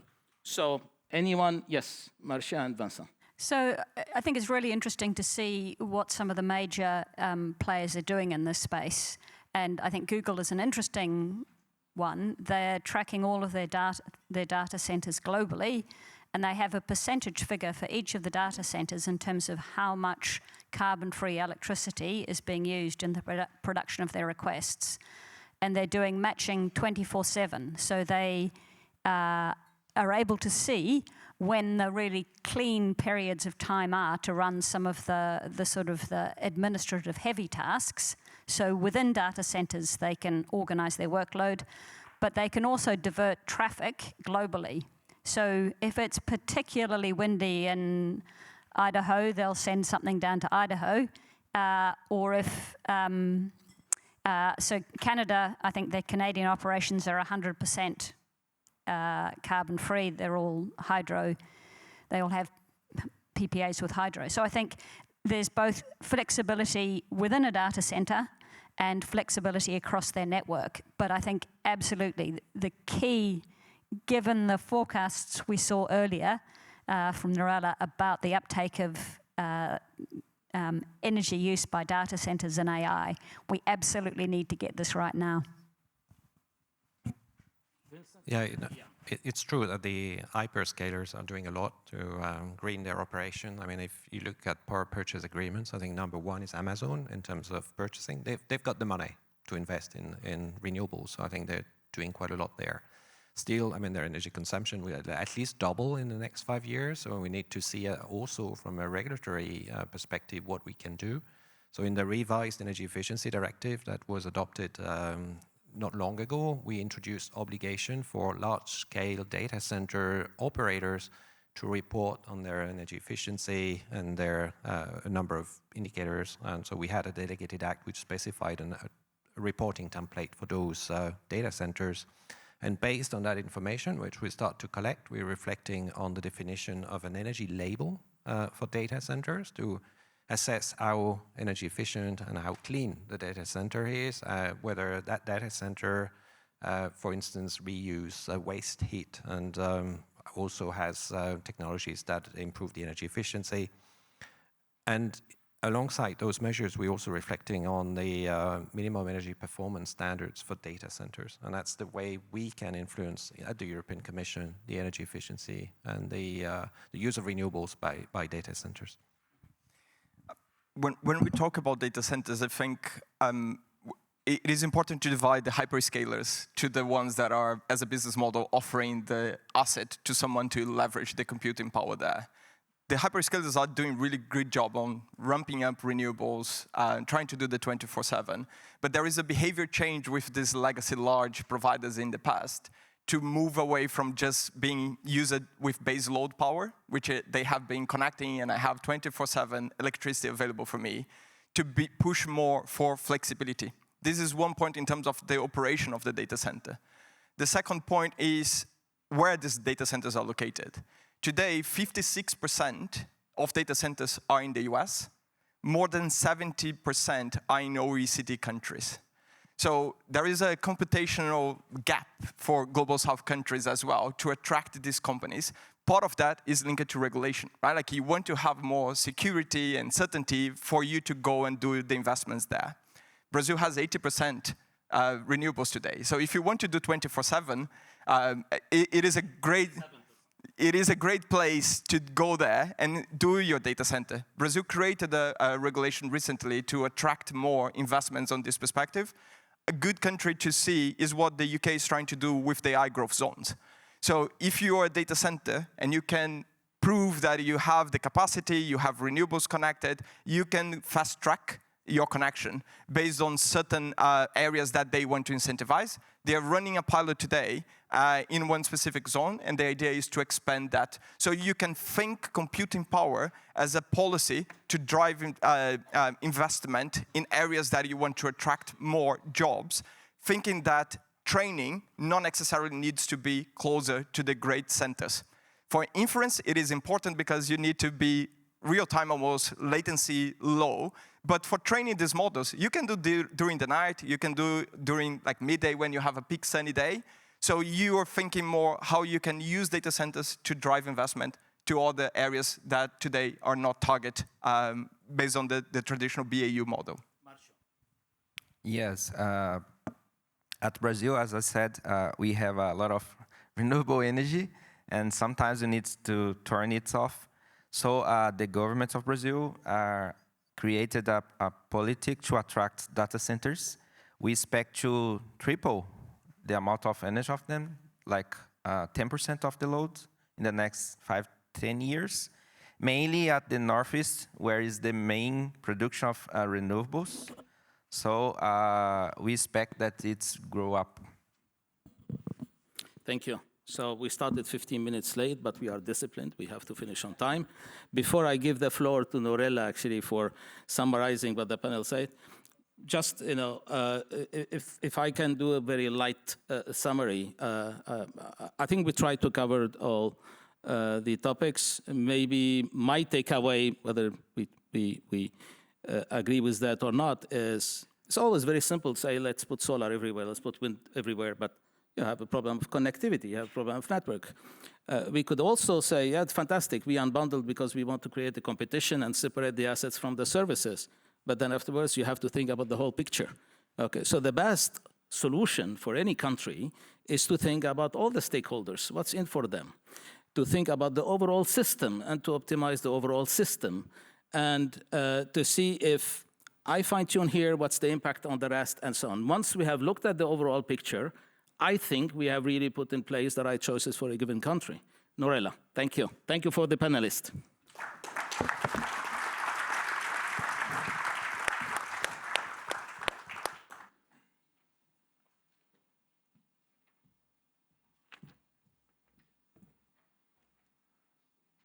Maybe I will take it from here. It was very interesting for me as well, actually, to listen to this panel. And you really managed to be at the level of technicality, which I like. I don't know if it was too technical for the audience, but me, I enjoyed. And what I would take away, and thank you, Maher, for already making the summary. So you mentioned, Maher, in the beginning that digitalization comes with the complexity. Good news, at least for us. Now, energy transition brings complexity, so we have to integrate more digital solutions. And Maxime, you mentioned that, yeah, we have to go towards more becoming reactive than, becoming more proactive than reactive when we look at the full system, as you mentioned, Maher. There are different layers which we try to capture as well in our, toolbox of IRENA for digitalization, and we aim to do this, yes, for Global North, because, yeah, we support the G7 Canada presidency in this sense, next to IA. Vincent, you mentioned their report, which is very nice and very insightful, but also to cover Global South. So there is a layer of technologies.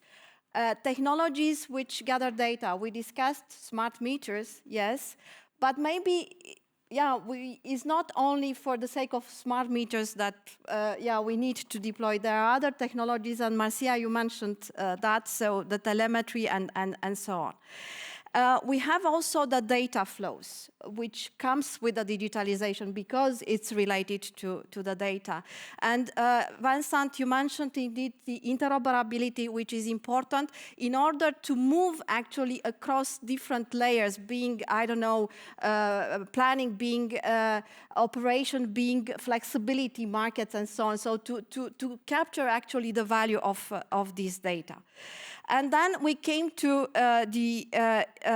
and open source.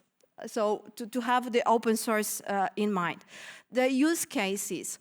I'm happy to actually hear that predictive maintenance and optimization of the operation are the major use cases. I worked before for an association of transmission system operators, and these were indeed also the use cases. And Vincent, I think you mentioned that, 2/3 of the TSOs are using actually digital solutions for these two use cases. But we, of course, have the forecast and the integration actually in the models of this forecast being weather and so on, and the models as well. I think this is a kind of use case which we probably will see in the future. And then the market and the flexibility, Marcia, you mentioned with Octopus. The next layer, the regulation. Brazil, forward-looking regulation. You take actually the digital solutions into the regulatory frameworks. And I would say that this is important, so not only for digitalization as such, but also for example, for grid operators, which and I think, Vincent, you mentioned there grid-enhancing technology. So we didn't talk today in this panel about dynamic line rating and all the other technologies which can help actually to go forward and to arrive actually to investments. So where to balance actually the huge investments, which, we all the time talk how much we have to invest in renewables, but also in the grids, in the electrification of end uses. And there, I think this energy transition, at least context, should push us to see where we can find I don't think we will find the optimal because we are human beings, so probably artificial intelligence can help us also in this field, but indeed to take into account other solutions than the deployment of the assets.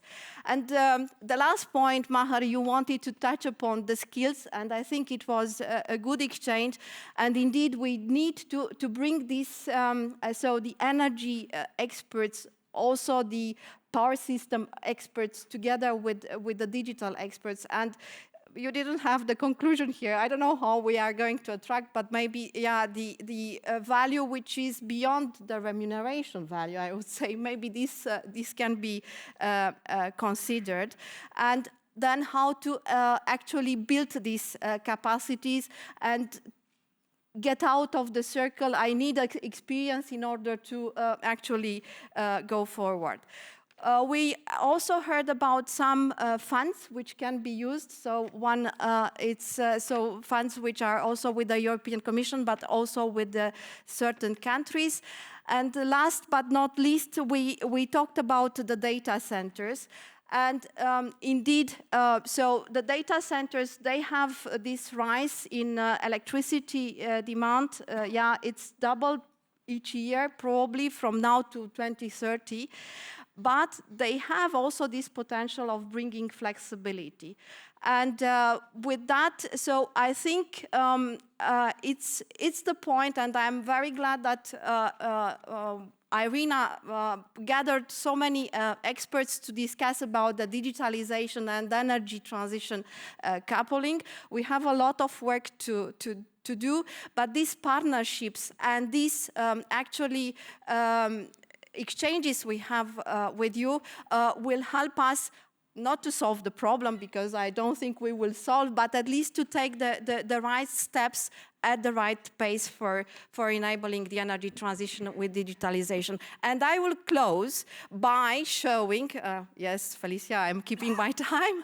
I will close by actually mentioning once again the survey which we would like to take in, and where you can express not only the questions which are on slide, but also your views on technologies, on use cases, on regulatory aspects and skills. And with this, I would like to thank the panel. Maxime, maybe you can also come on the stage.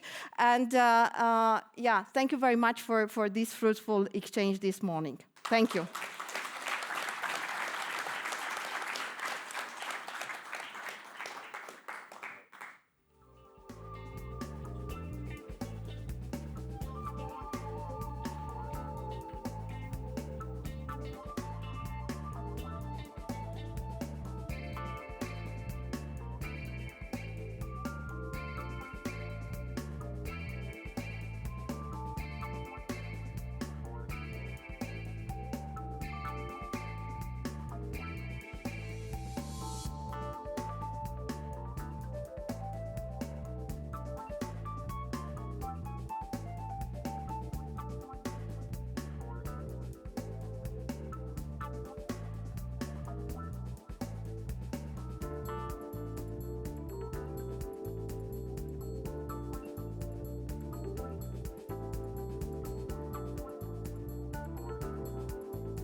Sorry.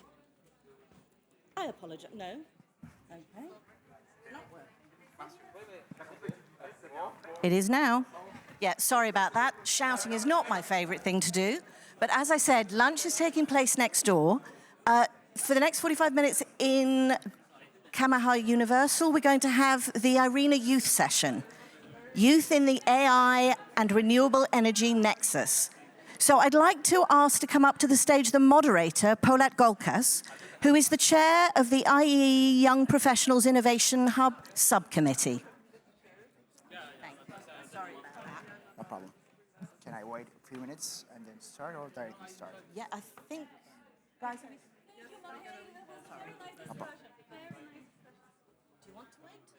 No, I'm just trying to... Maybe we should wait a few minutes and then just start. Thanks, Venício. You didn't give me even any more minutes. No. But it's fine. It's fine. I think too long it's not good as well.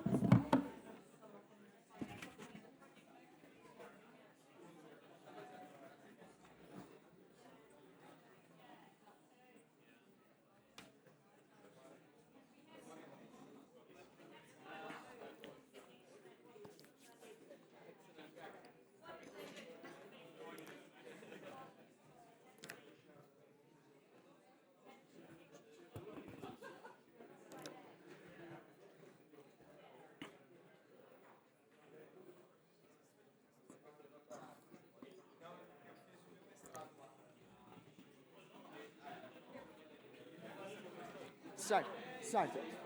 Okay, yeah. Dear participant, thank you for joining the yacht session. We should start actually.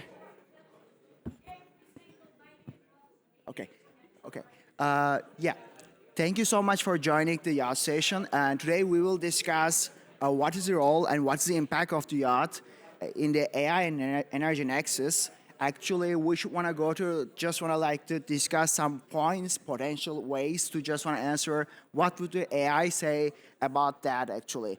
This session organized in partnership with the IRENA, IEEE Young Professionals, and Quality Agrivoltaics. I am the moderator of this session, and I am the chair of the IEEE Young Professional Digital Transformation and Innovation Hub Subcommittee. And we have also one distinguished speaker and yacht speaker, actually, Georgios Paliras. He is the head of the R&D at Quality Agrivoltaics.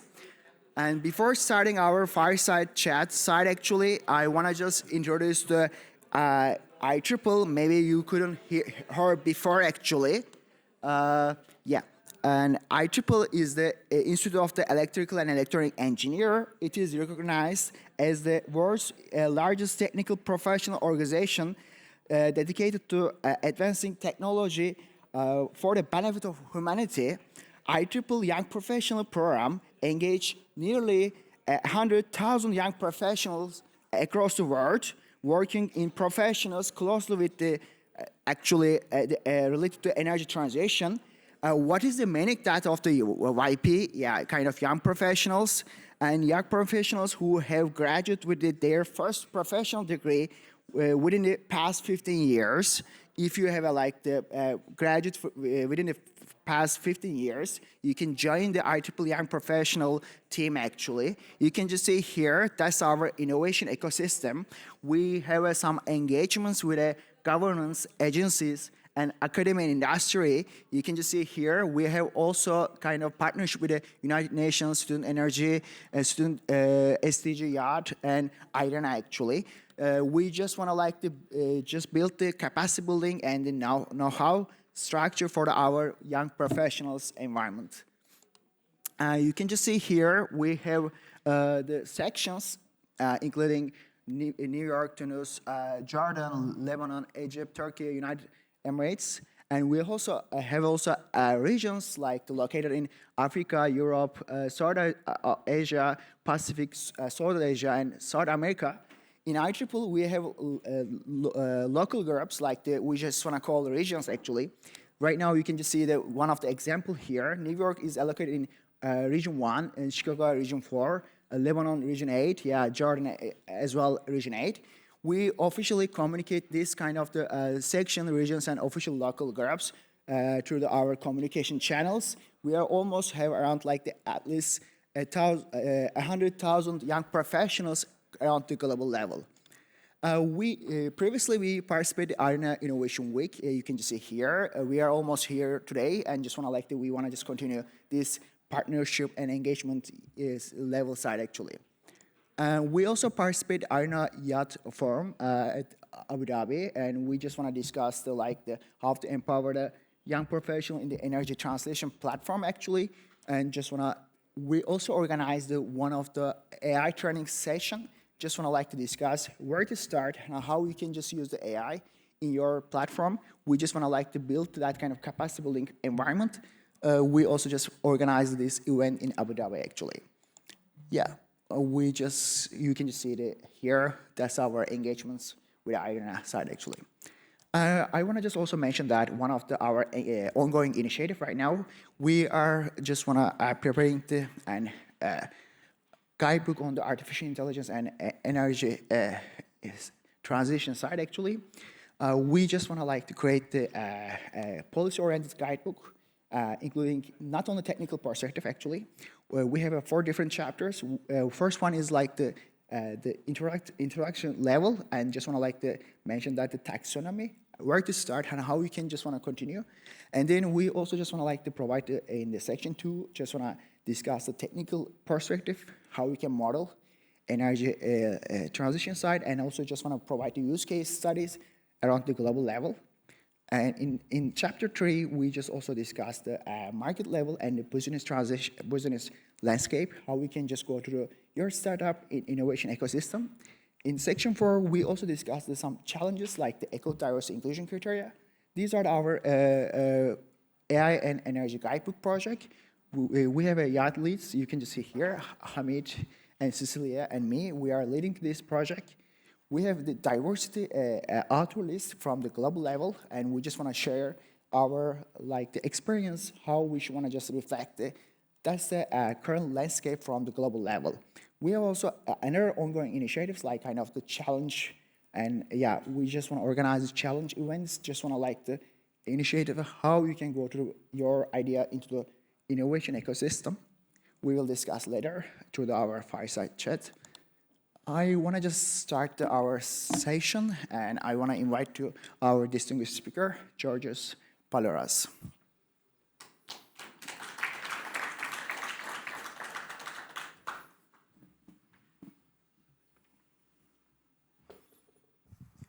Hello, Poletti. Yeah, hello. Hello, everyone.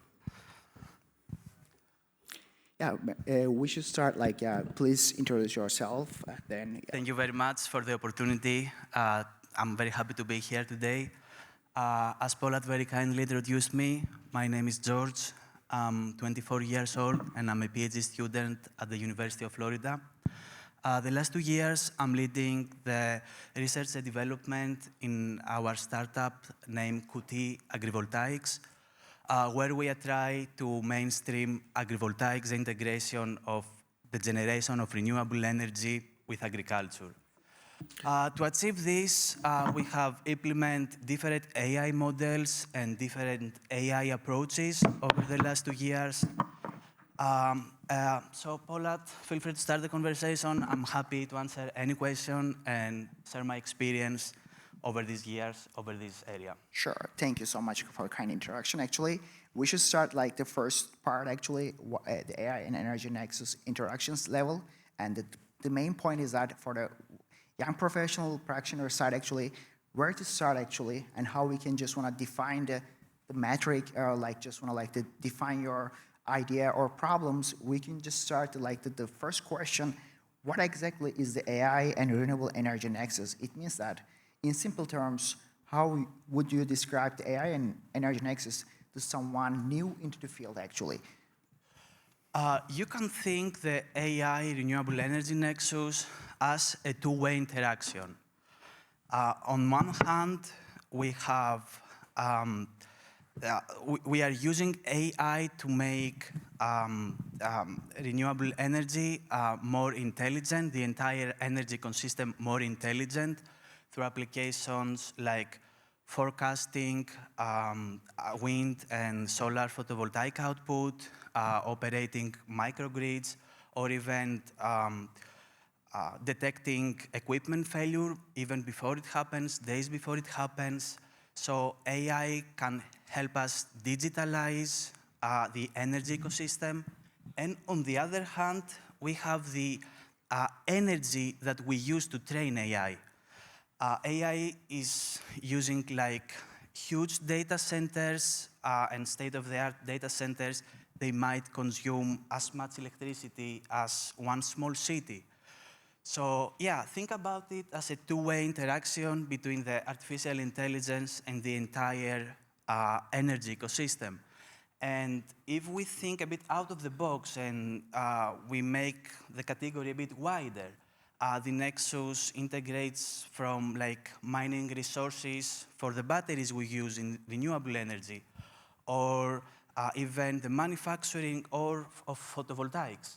So yeah, it's a very, there are a lot of value chains in this Nexus and a lot of steps. So it's, yeah, it's multi-layer and very, very complex. Yeah, that's a great point. Actually, we should want to just use the AI kind of to making more efficient and predictive and adapt to some kind of the complex variables. Like you mentioned that like the kind of grid demands and storage and like kind of weather and climate change. I want to also just ask what are some of the ways AI is actually being used in the renewable energy side actually, and it means that what are the current key applications or like the scenarios of AI in renewable energy that young practitioners should be aware of? Because the thing is that they need to know that how they can just want to like to go to check some kind of the resources or some materials and just want to like to be aware of where to start actually. I think, and what we use in QT agrivoltaics is forecasting for the output of our photovoltaic panels. And this is also well established in wind output. We have also predictive maintenance. There are applications that we integrate AI models that gets as an input the vibration frequency of the gearbox of wind turbines. And by this way, we can detect any fault or failure like some weeks or days before it even happens, and we can be proactive and go and fix the damage. We have grid operations, and I think here in Germany, there's a startup called Next Fahrwerken or something like this. I may misspell the name. So what they have done, and I think that's very impressive, they have created a virtual power plant, and they are able to coordinate like thousands of roof photovoltaic systems and wind turbines and biogas units, and they can in real time like balance between supply and demand, and that's very impressive. Yeah. Let me tell you something else that I consider very, very interesting. It's also around photovoltaics area, and it's kind of similar with biological applications. Like they have created AI models that can predict the 3D structure of proteins and enzymes by getting us an input like the amino acid. We can have something similar in the research for photovoltaics material, because only 1% of the photovoltaic materials that potentially can replace the well-established silicon technology, only 1% of these materials have been actually made in a laboratory. So we can use AI to try and model and predict if a potential new material can be actually working, and then we can manufacturing. And I think that will be a very promising application of AI in renewable energy, at least for the next years. Yeah, that's a great story, actually. I want to ask you that question here. How did you just choose use AI, and also like kind of what is your like the initial point? How we can just want to start like the process actually? Maybe you can also explain that kind of your experience, how we can implement the AI. Why you just want to just choose the artificial intelligence strategy, or for example, not just apply for the data analytic platform actually, kind of. Yeah. So. From my experience, because my background is mostly agricultural, and I'm working with AI the last 2 years. I think the most important is learn about the frameworks, learn about the models, but go even deeper, learn about the mathematics, focus on linear algebra, focus on calculus, especially if you are not coming from a background like electrical engineering. I think it's possible to not to become the top expert, but you will be able to understand and apply.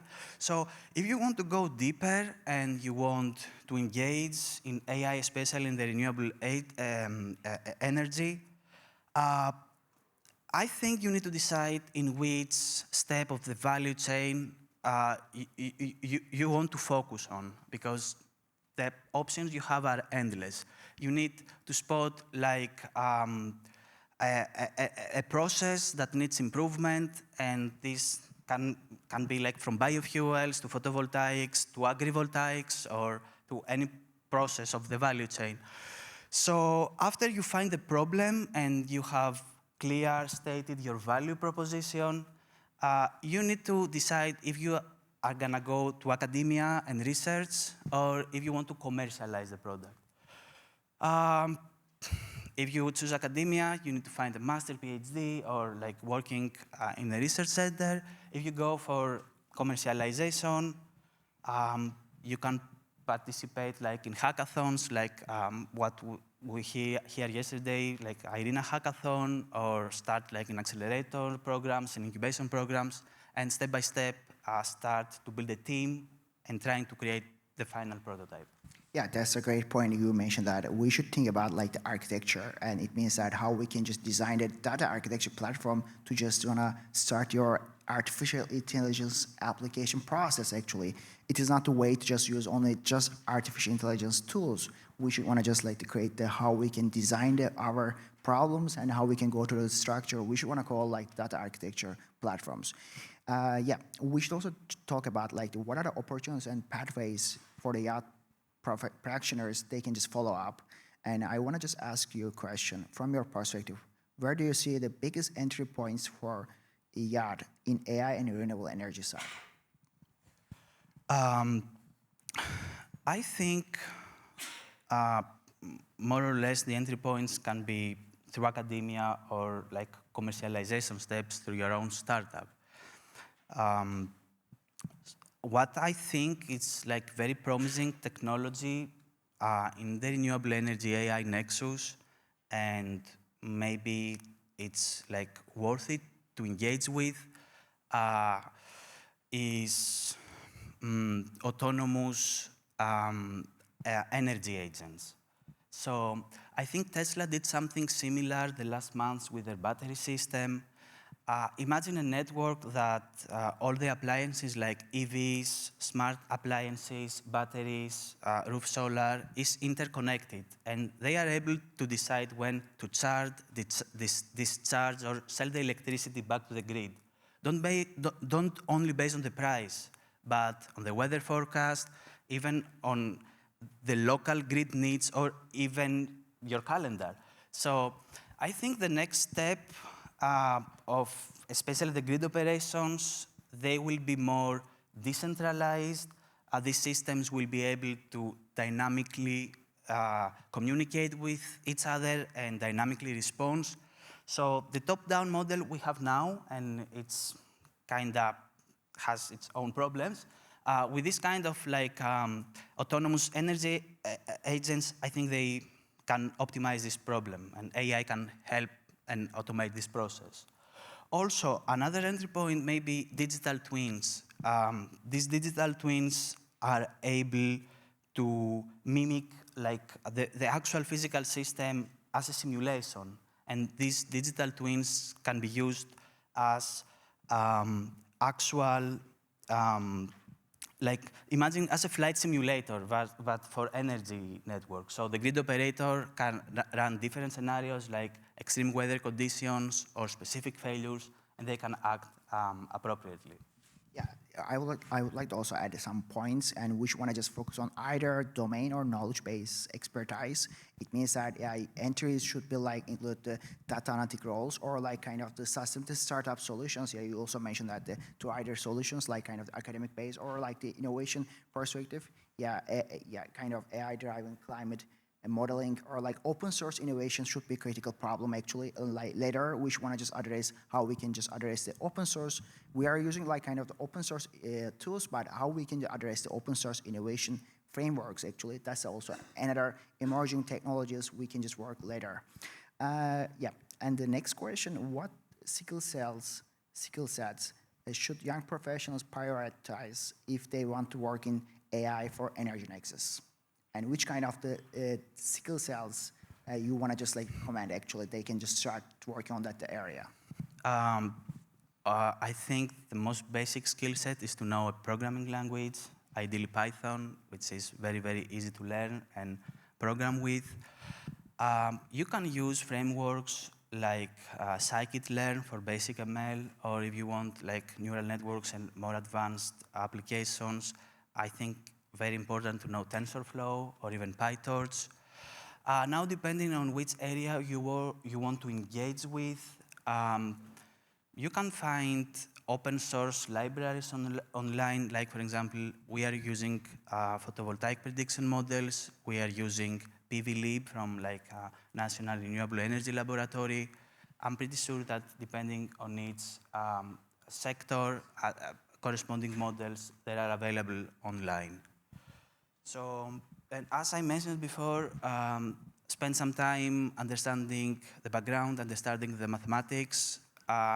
It's not, you will become much more efficient if you understand what you are doing than like applying just a pipeline, because, and this is more for people like me that they didn't have like the academic background on AI. There are a lot of courses online and tutorials on how to implement these models, but if you don't know actually what's happening behind, you won't be able to do a lot of things in this sector, especially if you target to pure innovation and you want to make something that can really work and commercialize in mass scale.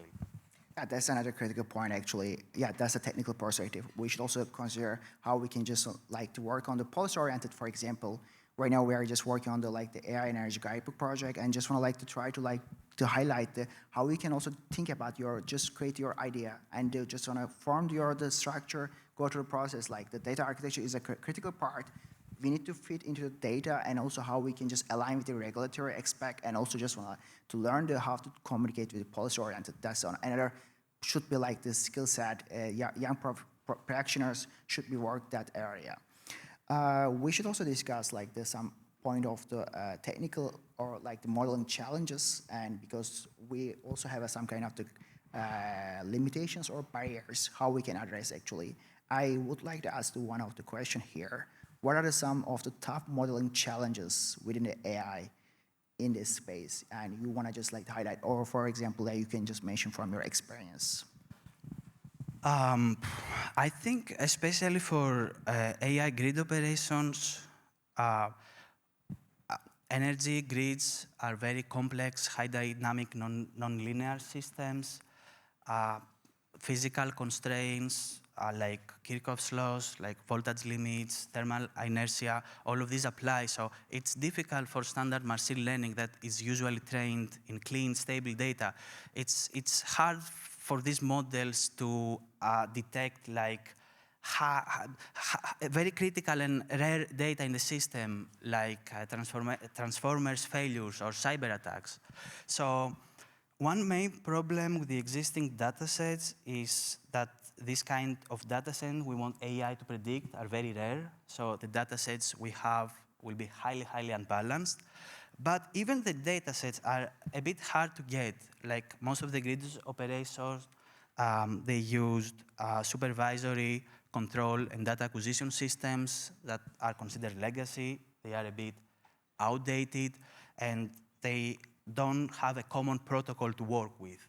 So they may have, like, for example, different time resolutions, or they are mostly unlabeled, and that's also a problem. We need labeled data to work with. And some private companies also, in some countries, like, for example, in Florida, the company that, there are 4 companies that are running the grid, so each company has its own operation system, and these data are proprietary. They are not easily and public accessible. So I think we need more collaborative data sets on this and more we need a standard for this data so we can work all together. Yeah. Let me add something else also about the scale. Like when we try to optimize a model for a microgrid, like for a house, AI, it's very easy to be trained. But when we have a huge grid, like with thousands of solar PVs and EVs and houses and basic power plants, the scale, it's huge, and we don't have like the room for any mistake. This is a critical infrastructure, so the scale also is a consideration for this. Yeah, you mentioned that like the handling the nonlinear data structure and also just the real-time optimization across the distributed energy networks should be a critical problem. And also just want to highlight that the main items, how we can explain the outcomes of the AI tools actually. It means that we should want to just call trustworthy or like the explainable models, because we should want to just provide some kind of the outputs to just want to explain, for example, if you want to just work with diverse countries or just want to cultures, you should want to just adapt to that kind of the points, how we can just go to the process, which want to call the regulatory aspect, but we just want to like to design the trustworthy or like the trustworthy taxonomy actually. Right now, we just want to call human-centered AI approach actually. That's another landscape, how we can address that kind of challenges. Yeah, I would like to ask another question for the technical and modeling challenges part. Are there particular challenges in data quality, availability, or interpretability actually that young innovators should be consider actually that perspective? How they can just want to go to the process to just address actually? Especially for grid operation, I think the events we want to predict are very rare, so that's one problem, as I already mentioned, and also these data are unlabeled, but also depends on the sector of the data we want to use. For example, the quality data for weather forecasting is very, very accurate. Data about biofuels production are also publicly available, and they are also accurate. So I think it depends on the sector. The quality of data you can use in this kind of applications depends on which sector you are trying to implement a solution. Yeah, I want to just mention that here, and just one of the method actually here, we are using the co-design framework. Just want to like the incorporating the diverse stakeholders, just including finding the common ground language. Just want to talk, for example, that's a main challenge to find the data spectrum actually, and how we can just want to like create a high resolution spectrum or like the time spectrum range. That's a way to just want to work with a co-design framework with the diverse stakeholders. It should be a potential solution to just want to create the co-production framework to design your potential AI solution. That's your own benchmark actually to address that kind of challenges. Yeah, another question is that here, can AI models work anywhere? Like kind of, do they need to be customized actually? It means that how can AI models be adapted for different geographical or like the cultural context actually? I think that's necessary. For example, in QT agrivoltaics, for each region, we need to customize and localize our models. I think it's the same in the grid operations. For example, if you have a model trained in Spain, you cannot go and apply it in a community, in a microgrid community in Kenya. We have the climate is different, the cloud pattern is different, even the infrastructure behavior is different. The same goes for the grid infrastructure. So there are ways that we can localize these models, either through retrain them or use transfer learning techniques, but I think localization is necessary. We should also discuss the ethical and equity considerations, because that's also a critical part, how we can just align with the regulatory expect, and how do we enable that the AI-driven solutions for renewable energy are equitable, like accessible and sustainable, especially for underrepresented communities actually. That's true, and that's a question we can't ignore. So I think what we should do is, from the beginning, we need to be inclusive. We don't need just to innovate in big cities and make these models work in big cities, but we need to include data from off-grid communities or micro-community grids. And I think it's very important to engage these communities in this process because we cannot have easily data from them. So if we engage with them, they can help us make these models from them. And the other thing I would say is these models need to be transparent.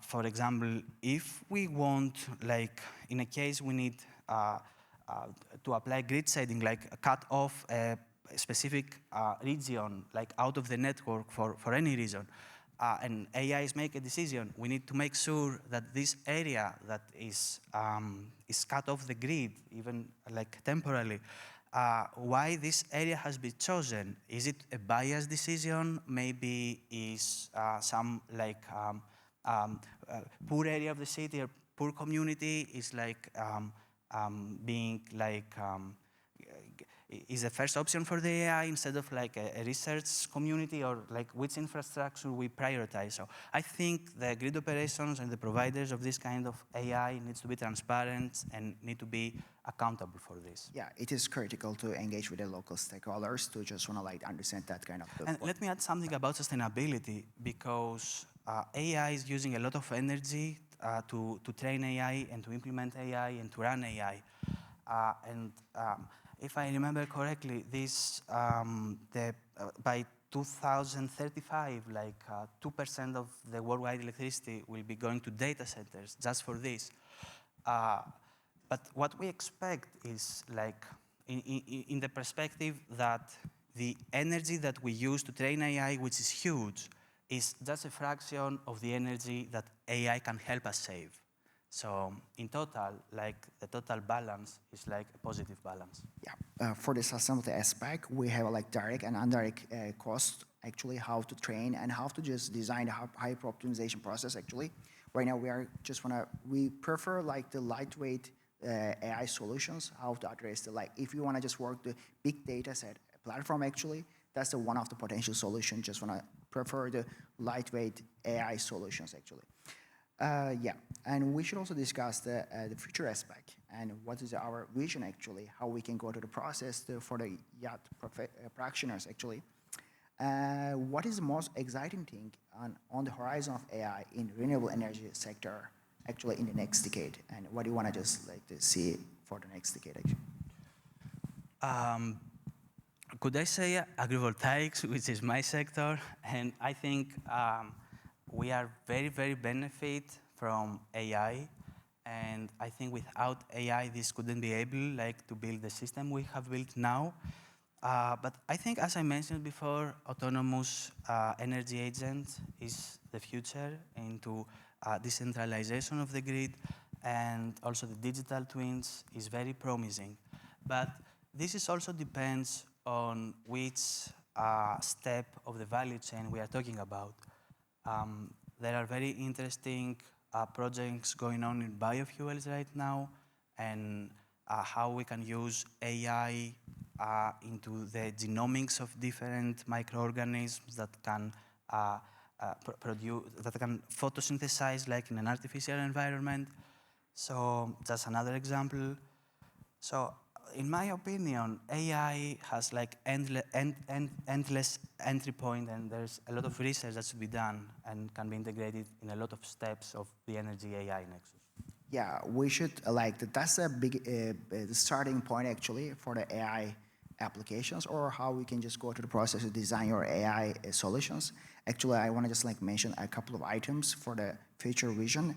And one of the items is the human-centered AI approach. We can just design how we can just incorporate the human the expertise controlling side actually of the model. And the other one is the vulnerable AI solutions, or we just also discussed some kind of sustainable AI perspective solutions, like kind of the more resilient and decentralized and user response grid systems should be like we should want to work later. Later, it means that the near future, like the next month or maybe next day, we should want to adapt how we can just go to the process to understand the AI process. We should call like the data architecture, how we can design our process. It means that we need to learn to start where to start and how to continue, how to just want to create our own, we should want to just call the benchmark. It means that how we can create your own solutions actually on your, that step for the AI applications. And sorry to interrupt you, Poletti. I think very important that we need high quality data sets. We need an adequate amount of data, because even the best AI in the world, if it hasn't got good data, it won't predict correctly. If you have a random data set, you will have random predictions. Yeah, that's a way to just want to create the high resolution data set. But if you couldn't reach that kind of the big data set platform, we can also create the synthetic data set platform. But the thing is that here, how we can just control, how we can just want to manipulate, it means that how we can explain that kind of your outcome. That's a critical point actually. And finally, just want to ask, why is collaboration in the AI and energy nexus is so important? It means that what role or which kind of role do you see for the interdisciplinary collaboration in building the AI energy solutions as a kind of high impact solutions actually? I think exactly because the nature of this implementation, this nexus is like very complicated. And for example, AI engineers, they don't understand how the grid operates. Power grid engineers, they don't understand AI. And on the other hand, we have the regulators. They need to apply some limits. They need to be able to ensure that these tools reach sustainable goals and promote equity. So on the other hand, we have the communities. We need to be able that the communities will accept these solutions. So that's why I think teams like that have coders, modelers, community leaders, regulators. So all of these needs to work together. So the final products not to be just like technologically brilliant, but to be actually useful and like future-proof. Yeah, collaboration is a key milestone. How to just want to create the exact, or what you want to just like to get an impactful AI solutions. Actually, collaboration bridges like the technical, policy, and social perspective. For example, within the IEEE, actually, we want to just create like a transdisciplinary approach. How we want to work together. Actually, we don't want to just work on the project-oriented base. Actually, we just want to understand what you can just talk each other and just want to create that meaningful outcomes. Actually, yeah, that's I guess from our question list, and we can just want to continue our series of questions. And if you have any kind of questions, we can also we are more than happy to answer your questions actually as well. We have one question here. Yeah. How can you strike the balance between the energy efficiency and the use of AI, knowing that the AI is energy intensive? It means that how we can just want to like the balance. Yeah, we just discussed that point actually. Yeah, I don't the cost effect side. I don't think we can balance it, but what we expect is at the end, AI can help us save much more energy that we require for training it. So actually, just want to highlight here, we should want to just get a balance between the use of AI and the energy efficiency. The thing is that we should want to create the awareness, how we can just want to go through the process to understand how to use AI, that's one of the particle, and how to just want to implement that your process, how to go to create your own solutions. These are like some kind of the stages how we can go to the process. But the thing is that you should understand what is the meaning that and what is the background of the AI, how it works actually. If you just learn that kind of the language, it means that we should want to just balance the energy efficiency and the use of AI. And for example, you should want to just optimize your hyper-optimization process. It's a kind of the way to just want to control or to balance the energy efficiency and the use of AI. The second question is that how do you see the role of the IIYP in bridging AI innovation and the renewable energy implementation?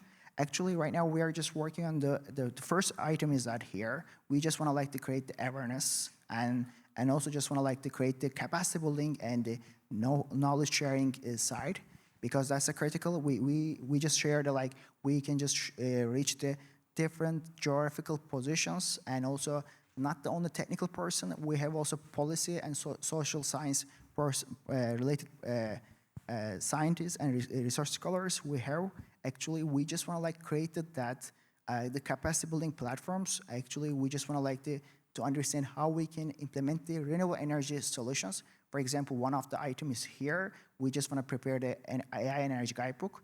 And the other one is right now we are working on the AI energy certificate program actually. That's another way to just want to like to create the innovative idea, because we have like the freedom. You want to just like to provide the creativity solutions and just want to like to create your own pathway. We have like the partnership within the IEEE and also external bodies like, and one of our engagement is IRENA actually, and just want to create that kind of know-how and capacity building to create the impactful and to learn from your side actually, and then we can implement that kind of the, one of the items is the renewable energy side actually. The third one, yeah. How do you think agrivoltaics can integrate AI-driven resource monitoring? Are you working with any data partners or AI systems? That's a very good question. So basically, in the agrivoltaics, what we do is we monitor like different environmental parameters. We have the weather forecasting and the predictive forecasting for the PV output. And at the same time, we use computer vision in AI on the plant material, on the plant canopy. So we are able to get the photochemical reflectance index that show us what is the current state of not quenching photosynthesis. So we are able to identify the stress of the photosynthetic apparatus. And this way we can optimize our panels can change angular positions, or we can in real time optimize this process about how much light we need to give to the plants, and at the same time, how much energy, how much electricity these systems needs produce per day. Because to mainstream agrivoltaics, they need to be financially feasible. So we have daily electricity thresholds, and we try to optimize the shadow effect with the energy output per day at the end of the day. Yeah, thank you so much, Georgios. We should want to just like to conclude our session, and thank you so much for sharing your inspirable like the experience and know-how. That's almost grateful for us, and I hope our young practitioners, they can get their knowledge actually where to start and how they can continue that pathway like you actually. Thank you so much for joining that session. Thank you. Also just want to join that yacht session. Yeah. Yeah, sure. Let's get a picture. Maybe we can just get all here and just get a picture as well.